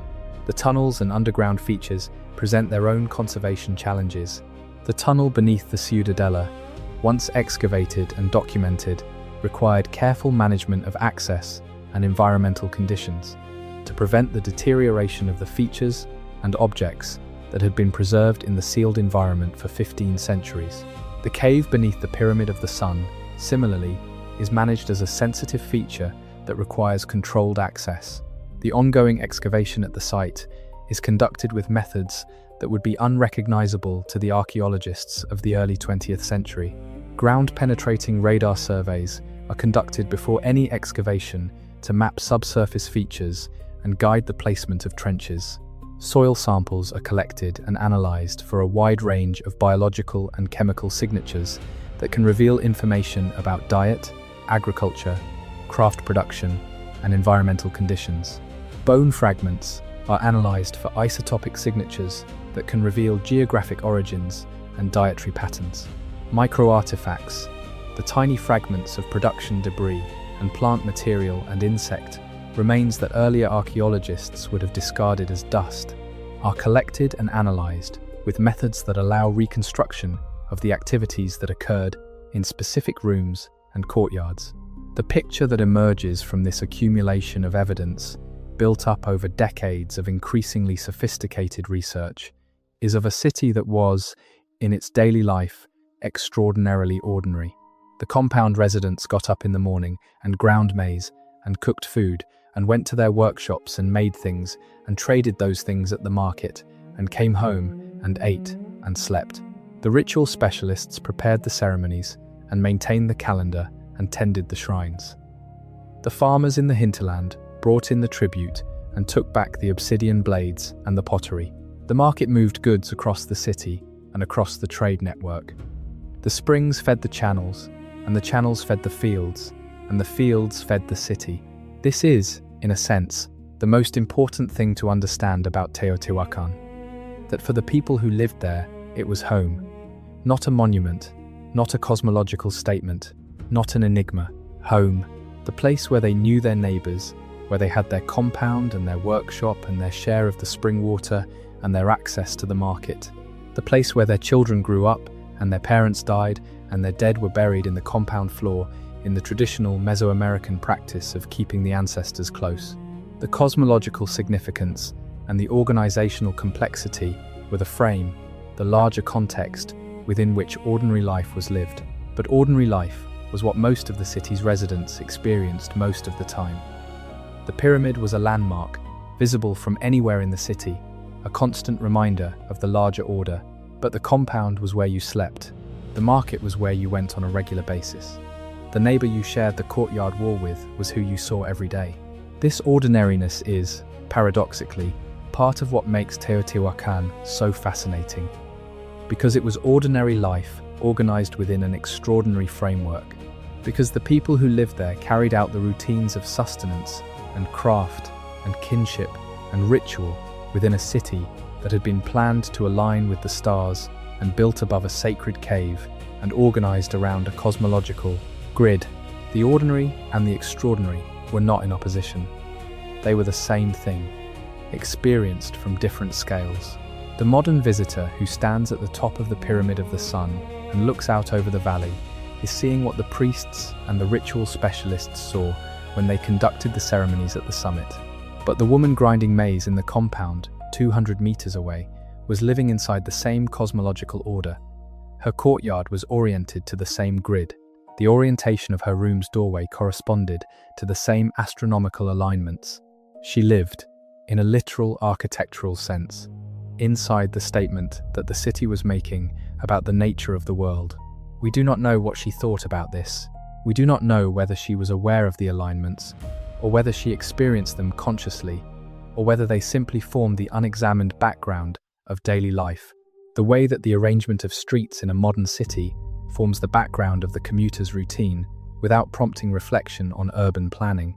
We cannot know what the experience of living in Teotihuacan felt like from the inside, at the ordinary register of daily life. But we know what it left behind. We know the shape of the compound, and the orientation of the room, and the alignment of the avenue, and the placement of the pyramid over the cave. We know the obsidian blades, and the orange pottery, and the shell ornaments, and the pyrite mirrors, and the extraordinary murals, and the mass burials, and the tunnel filled with liquid mercury, and the green stone figures arranged on the chamber floor. We know all of this, and we have to find a way to understand it as the product of human beings who were, in their basic needs and their basic relationships, not so different from us. They needed food and water and shelter and community and some account of the world that made sense of their experience. They organized their city to provide the first three, and the compound to provide the fourth, and the pyramids and the murals and the ritual calendar to provide the fifth. They built something that lasted 2,000 years, and that still, after all the excavations and all the analyses and all the debates and all the tourism, keeps its most fundamental secret. Who organized this, and why did they choose not to leave their name? The question echoes in the highland air. It moves through the tunnel beneath the Ciudadela where the mercury was poured. It rises up the step sides of the Pyramid of the Sun, toward the sky that the builders aligned it to. It flows along the Street of the Dead, from the Pyramid of the Moon to the compound districts where ordinary people lived, their ordinary lives inside a city that was a statement about the nature of the cosmos. The question is the gift that Teotihuacan leaves to us. Not an answer, but a question of the highest quality, a question that has survived the city's fall, and the Aztec's awe, and the Spanish conquest, and the 19th century restorers, and the 20th century excavators, and the millions of tourists, and the satellite images, and the LiDAR surveys, and the ancient DNA analyses. A question that is still alive, still open, still worth asking. The stone is patient. The sky is the same sky that the builders aligned their avenue to. The valley is the same valley that the cave opened into, and the spring water still moves through the soil toward the old channels. And the highland air is still thin and clear in the way that makes the light different here than anywhere else. Good night, wherever you are, and whatever time it is. The city is still out there in its valley, older than most of the things we call old, patient in the way that stone is patient, keeping its questions close. The pyramids do not dream. But if you are drifting towards sleep in the quiet of your room, perhaps you can dream for them. Perhaps you can stand at the top of the sun and look out over the city when it was alive, when the avenue was full and the market was open and the compound courtyards were warm with cooking fires, and the smoke of offering rose from the temple platforms, and the cave below was dark and full of meaning, and 100,000 people were living their lives inside a cosmological model that no one has yet fully decoded. Perhaps in the drift between waking and sleeping, in the space where the mind loosens its grip on what it knows and lets in what it only suspects, you can feel the edge of what it was like to be there. The stone is still keeping the rest. Rest well. There is a moment in the sequence of a great archaeological discovery that is difficult to describe and almost impossible to reproduce. It is the moment when the researcher, deep in the trench, or far along the tunnel, or standing in the chamber at the end of the passage, realizes that what is in front of them is not what anyone expected, not what the textbooks described, not what the previous generation of scholars mapped or theorized. Something genuinely new, genuinely unknown, genuinely from a world whose outlines the existing framework cannot quite contain. The team that excavated the tunnel beneath the Ciudadela had that moment repeatedly across the years of their work. Each new section of the tunnel revealed objects and features and arrangements that pushed the boundaries of what was understood about Teotihuacan's ritual life. The liquid mercury, when they first encountered it, pooled in sections of the tunnel floor, was so unexpected that it took several days of careful analysis to confirm what they were seeing. Mercury does not occur naturally in the tunnel's geology. It had been brought there, in quantity, deliberately, and poured along the floor in a pattern that had to have been intentional. The quantity of mercury involved was substantial. The researchers estimated that several liters of liquid mercury had been distributed through sections of the tunnel, which meant that a significant amount of the material had to have been gathered, transported, and placed with care. Mercury does not appear to have been a common ritual substance at other Mesoamerican sites. This was not a standard feature of the temple dedication tradition. This was something specific to Teotihuacan, or at least to this specific installation, and its meaning had to be inferred from the iconographic vocabulary of the city, from the symbolism of mirrors and water and reflective surfaces that appears in Teotihuacan's art. In Mesoamerican cosmology, mirrors were not simply functional objects. They were instruments of supernatural vision. The pyrite mosaic mirrors found across Mesoamerican sites were used by ritual specialists to see what could not be seen with ordinary eyes, to look into the supernatural world, to receive visions from the gods and the dead. Obsidian mirrors served similar functions. Mercury, as a liquid metal that perfectly reflects whatever is above it, would have been understood as the ultimate mirror, a reflective surface of supernatural quality, a pool of liquid vision stretched along the floor of a dark tunnel beneath the most important ritual enclosure in the city. The tunnel, in this reading, was a place of vision, a place where the boundary between the seen and the unseen was deliberately thinned, where the floor showed you the sky in reflection, where the walls glittered with pyrite fragments, arranged to produce the effect of stars, where the objects placed in the chambers at the terminus, the greenstone figures and the rubber balls and the obsidian blades and the animal bones and the shells from distant coasts, were understood as the furniture of a world that existed beneath the world of ordinary sight. The Mesoamerican underworld is a concept that was developed and elaborated across many centuries and many cultures, from the Olmec through the Maya, through the Teotihuacan tradition, through the Aztec, and in each tradition it had its own specific character and geography, but certain features recurred. The underworld was connected to the earth, accessible through caves and tunnels and bodies of water. It was the realm of the dead, but also the source of agricultural abundance, because the seeds that were planted in the earth went into the underworld before they returned as plants. It was associated with specific supernatural beings who governed its regions. It was not simply a place of punishment in the Christian sense, but a complex cosmological domain with its own logic and its own inhabitants.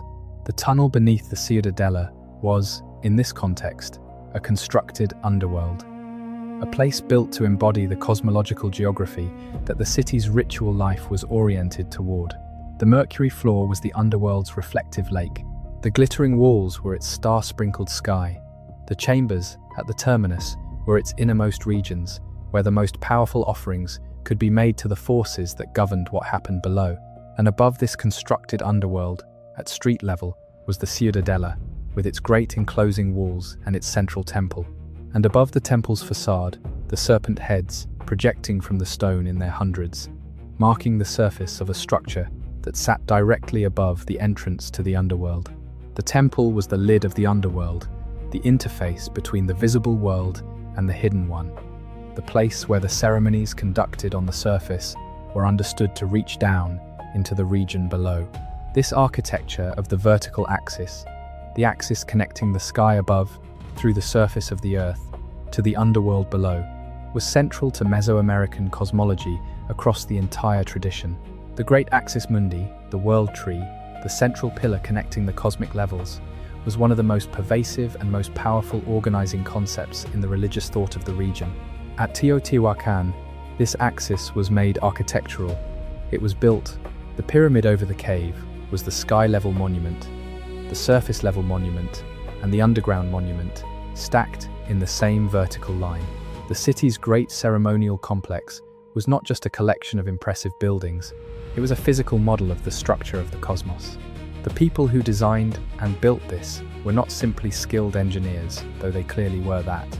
They were people who understood, in considerable depth and sophistication, a cosmological system that organized their relationship to the world, and who had the capacity to translate that understanding into built form at an extraordinary scale.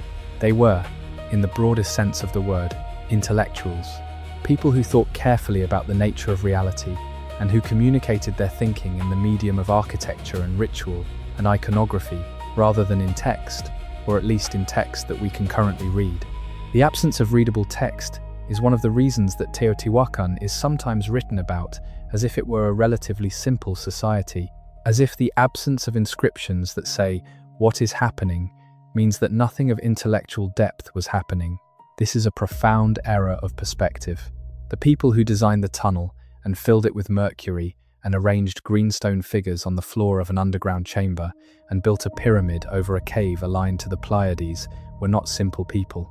They were engaged in a complex intellectual and ritual project that we are only now, after a century of professional archaeology, beginning to partially understand. The murals at Teotihuacan reinforce this impression.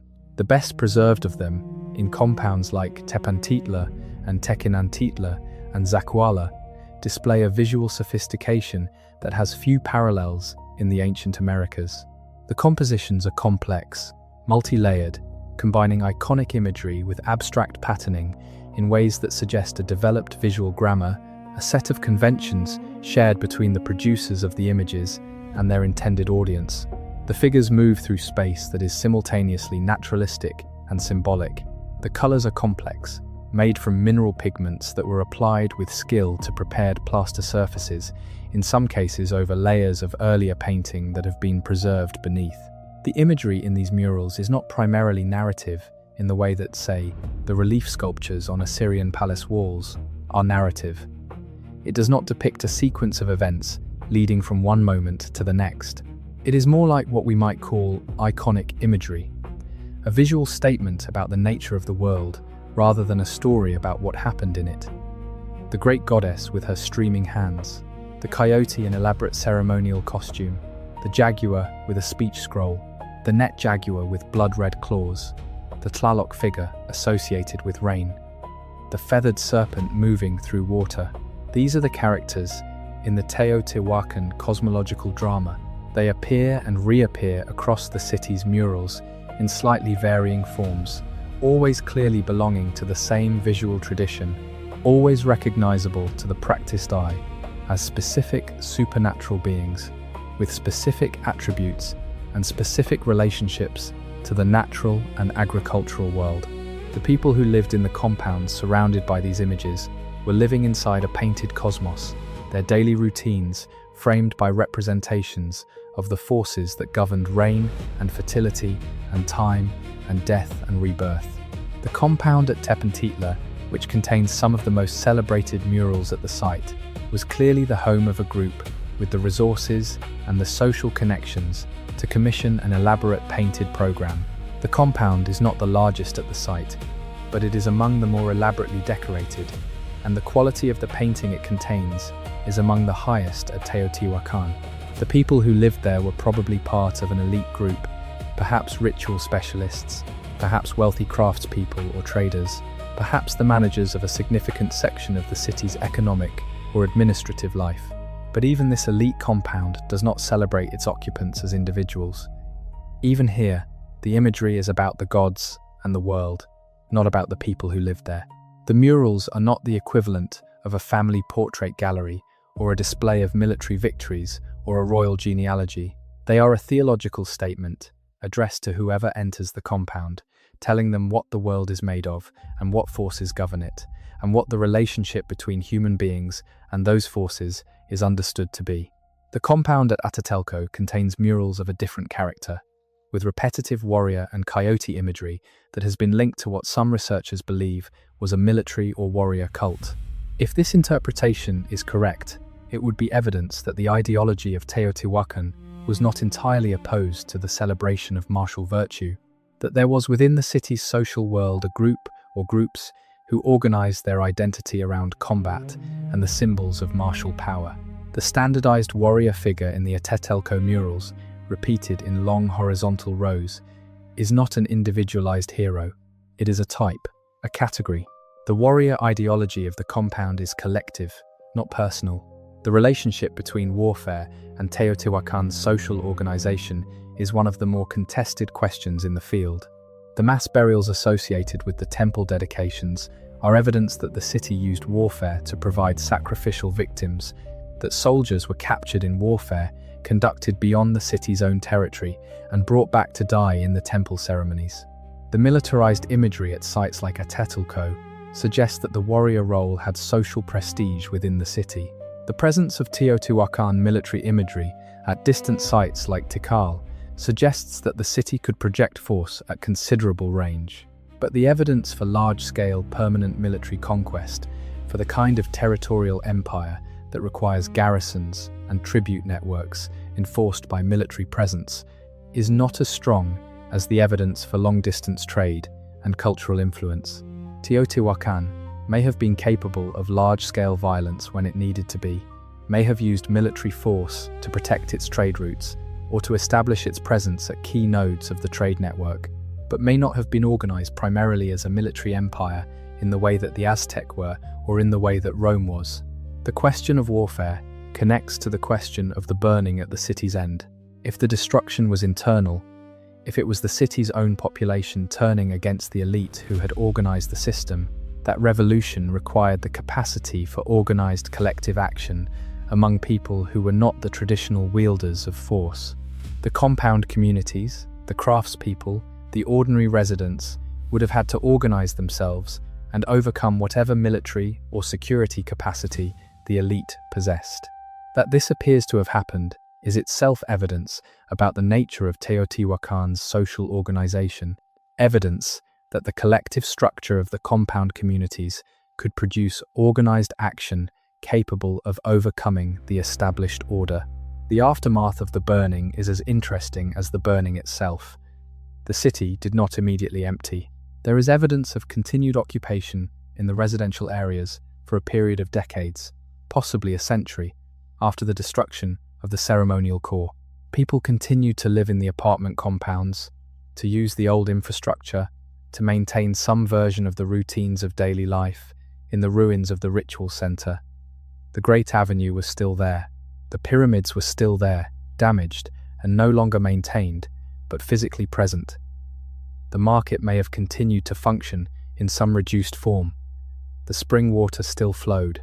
What ended was the organizing project, the project of maintaining the ritual calendar and the temple ceremonies, and the trade network, and the tribute system, and the collective ideology that held it all together. When that project ended, when the fires destroyed the buildings that housed it, and the people who managed it dispersed or were killed, the city no longer functioned as a city in the sense that it had. It became a collection of occupied compounds in the shadow of ruined monuments, a community running on the inertia of a system that had lost its center. The dispersal was gradual and probably not entirely voluntary. Some compound communities may have stayed as long as they could, exhausting the local resources, trying to maintain what remained of the economic and social ties that had made the compound viable. Others may have left earlier, joining the streams of people moving out into the region, finding places where the land was still productive and the old social ties could be re-established in new communities. The archaeology of the surrounding region shows, in the period following the city's decline, a significant increase in the number and size of small settlements in the hinterland, which is consistent with the dispersal of Teotihuacan's population into the agricultural communities that had previously supplied the city.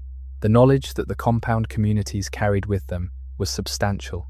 The craft traditions, the obsidian working and the ceramic production and the textile making and all the rest survived the city's collapse and were continued in the communities that absorbed the former urban population. The iconographic vocabulary of Teotihuacan's art, the feathered serpent and the rain god and the warrior figures and the stylized floral imagery persisted in the artistic traditions of the communities that came after. The astronomical knowledge, encoded in the city's grid, continued to be relevant to the ritual calendar that organized agricultural and religious life across the region. The city was gone, but the tradition was not. The tradition survived, modified and adapted in the communities that carried it forward. And in that survival, fragmented and transformed as it was, there is a kind of continuity that makes the burning and the dispersal something less than an absolute end. The city ended, the tradition continued, the people continued, the valley continued, and in a few centuries it would again be the heartland of a major political power, the Aztec Empire, which would in turn build its own great pyramid over a sacred spring, organize its own city around a cosmological grid, maintain its own ritual calendar, and make its own extraordinary claim to be the center of the world. The Aztec knew about Teotihuacan. They regarded it as a sacred ancestral site. They buried offerings there. They told stories about it. They incorporated its iconography into their own art. And when the Spanish arrived and asked them about the pyramids, they told the story of the gods gathering to create the sun. The story that may or may not preserve something of the builders' own understanding of themselves. The Spanish were not particularly interested in the story. They were interested in the gold, which turned out to be present only in small quantities and not in the form they imagined. They mapped the site and noted it in their administrative records and moved on. The great colonial project that transformed the basin of Mexico, that built the vice-regal capital of Mexico City on the ruins of Tenochtitlan, that reorganized the indigenous population into a colonial labor system, that imposed Christianity on a tradition of extraordinary religious depth and complexity, left Teotihuacan relatively undisturbed. The ruins were there, everyone knew they were there, but there was no gold and no political significance, and the colonial administration had more pressing concerns. The ruins waited. They waited through the colonial period, through the wars of independence, through the chaos of the early republic, through the French intervention and the restored republic, and the Porfiriato, and the revolution of 1910, which was the occasion for Batres's excavation of the Pyramid of the Sun. An excavation timed to celebrate the centennial of independence and to give the new nationalist Mexico an ancient grandeur to point to. They waited through the mid-century period of scientific archaeology that mapped and measured and sampled. They waited through the debates of the late 20th century and the extraordinary discoveries of the early 21st century. They are still waiting, in a sense. The city beneath the grass, the buried compounds and streets and features that the LiDAR surveys have begun to reveal, are still waiting to be excavated. The writing system, if it is a writing system, is still waiting to be deciphered. The identity of the people who built it, their language, their political system, the name they called themselves, and the name they called their city, is still waiting in whatever medium it was recorded, or in the silence that followed when it was not recorded at all. The wait may be very long. Some of what Teotihuacan is keeping will be revealed by future excavation, by methods not yet invented, by researchers not yet born, who will bring questions to the ruins that we have not yet thought to ask. And some of what it is keeping will remain inaccessible. They will remain in the specific quality of the highland air above the valley on a clear morning when the light is coming in low from the east and the pyramids are shadows against the brightening sky. There is something that ancient cities keep that no amount of excavation can fully recover. The sound of the city, the smell of it, the texture of its daily life as it was experienced from the inside, the quality of the light in a specific compound courtyard on a specific afternoon, the conversation in the market about the price of obsidian, the particular way the great goddess mural looked by torchlight when the ceremony was beginning and the participants were gathering in the courtyard and the smoke of the offering was rising toward the painted ceiling. These things are gone. Not lost, exactly, because they never existed in a form that could be preserved. They existed only as experience, as the lived reality of being in that place at that time, and they dissolved as experience always dissolves, leaving behind only the physical evidence of what produced them. The compound, the mural, the offering bowl, the obsidian blade. What we can do, in the face of this irreducible loss, is to cultivate a kind of informed imagination, an imagination that is disciplined by what the archaeology tells us, that respects the boundaries of the evidence and does not project into the gaps things that are merely familiar or comfortable or expected. An imagination that can hold the specific shape of what is known, the alignment of the avenue, the dimensions of the pyramid, the pattern of the murals, the composition of the buried offerings, and let that specific shape suggest something about the people who produced it, without turning them into a simplified story that the evidence does not support. Teotihuacan resists the simplified story. That is one of the most important things about it. It does not resolve into the standard narratives that ancient cities are expected to produce. It does not give us a king. It does not give us a language. It does not give us a dynasty or a war of conquest or a founding myth that we can read in their own words. It gives us the pyramids, and the grid, and the murals, and the obsidian, and the tunnel, and the mercury, and the mass burials, and the apartment compounds, and the extraordinary reach of its trade network, and the extraordinary depth of its cosmological ambition. And it gives us the question, who were you, and how did you organize 100,000 people without leaving us a king's name? The question is still alive. It is one of the genuinely open questions of ancient history, one that current evidence cannot definitively resolve, and that future discoveries might change dramatically. A deciphered writing system would change everything. A clearly identified royal tomb, if one exists, would change everything. A detailed account from another culture that describes Teotihuacan from the outside, in terms that can be correlated with the archaeology, would change everything. None of these things have appeared yet. But the valley is still being excavated, and the tunnels are still being explored, and the murals are still being analysed, and the ancient DNA is still being sequenced, and the LiDAR surveys are still being processed. The conversation between the question and the stone is still going on. It will be going on for a long time. It will probably still be going on when the pyramids are 2,500 years old, and the researchers of that distant future stand in the same highland air and ask the same question with the tools that their era has given them. The stone will still be there, patient and silent and extraordinary, keeping its questions close. This is what the ancient world leaves us, at its best. Not answers, but questions of the highest quality. Questions that force us to think carefully about what human civilization is and can be and has been. Questions that push back against the easy assumption that the way things are is the way they have to be, that the organization of large communities around a single powerful individual is the only way such communities can work, that the advertisement of power is the necessary condition of power, that the king's name on the monument is the only way to leave a mark. Teotihuacan left a mark, one of the largest marks any ancient city left, visible from the air, visible from the ridge of the surrounding mountains, visible in the distribution of obsidian blades and orange pottery across hundreds of kilometers of Mesoamerican geography, visible in the iconography of the cultures that came after, visible in the awe of the Aztec, who came to stand in the avenue and feel the weight of something they could not explain. The mark is still here. 2,000 years and more, and the mark is still here. Whoever made it, they knew what they were doing. Sleep well. There is one more thing worth saying before the silence settles in and the night takes over. The people who lived at Teotihuacan, all 100,000 of them or more at the city's height, had no idea they were living at a place that would become one of the most studied sites in the ancient world.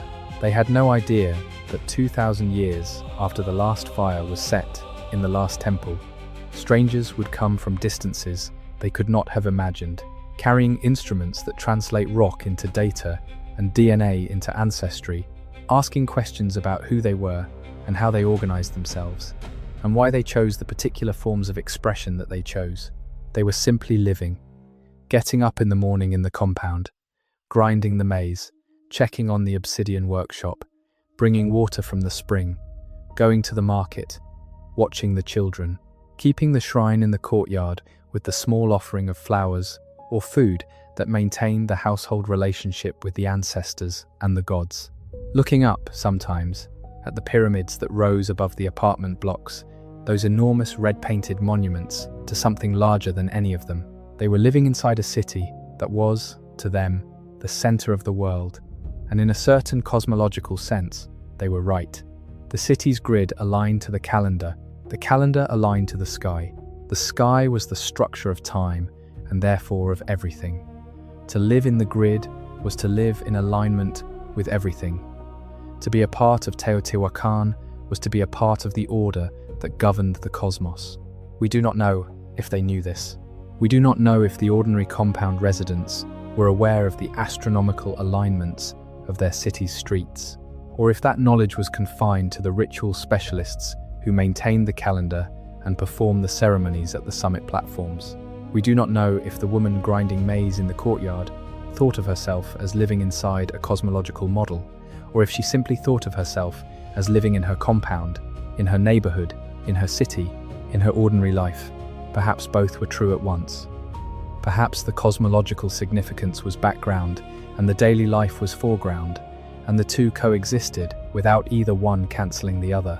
Perhaps the awareness of living at the center of the world was a felt quality of the place, rather than an explicit intellectual conviction, a sense that the air here was different, that the light fell differently here than anywhere else, that the sound of the city carried a particular quality that came from its specific placement in the specific valley beneath the specific sky. We cannot know. The experience is gone. What remains is the evidence of what produced it, the grid and the pyramids and the cave and the murals and the obsidian and the spring water still moving through the old channels toward the old fields.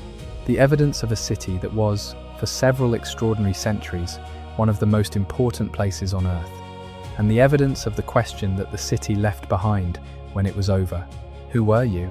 The stone is still there, and the question is still open, and the valley is still beautiful in the highland morning when the light comes in low from the east, and the pyramids rise above the long grass with the patience of things that have been waiting for a very long time. Sleep well. Something that does not often appear in the accounts of Teotihuacan's archaeology is the quality of the silence at the site in the early morning, before the tourist buses arrive and the vendors set up their stalls, when the avenue is empty and the only sound is the wind moving across the flat summit platform of the Pyramid of the Moon. In that hour, the city is as close to what it must have felt like in the centuries after the abandonment as it ever gets. The grass is wet with highland dew. The mountains frame the valley in the distance, the same mountains that framed it when the city was alive, unchanged in the way that geological features are unchanged on human timescales, the same shapes in the same positions they have held for tens of thousands of years. The Pyramid of the Sun is north and to the right, its 5 terraced stages rising to the flat summit platform where nothing stands now but the sky.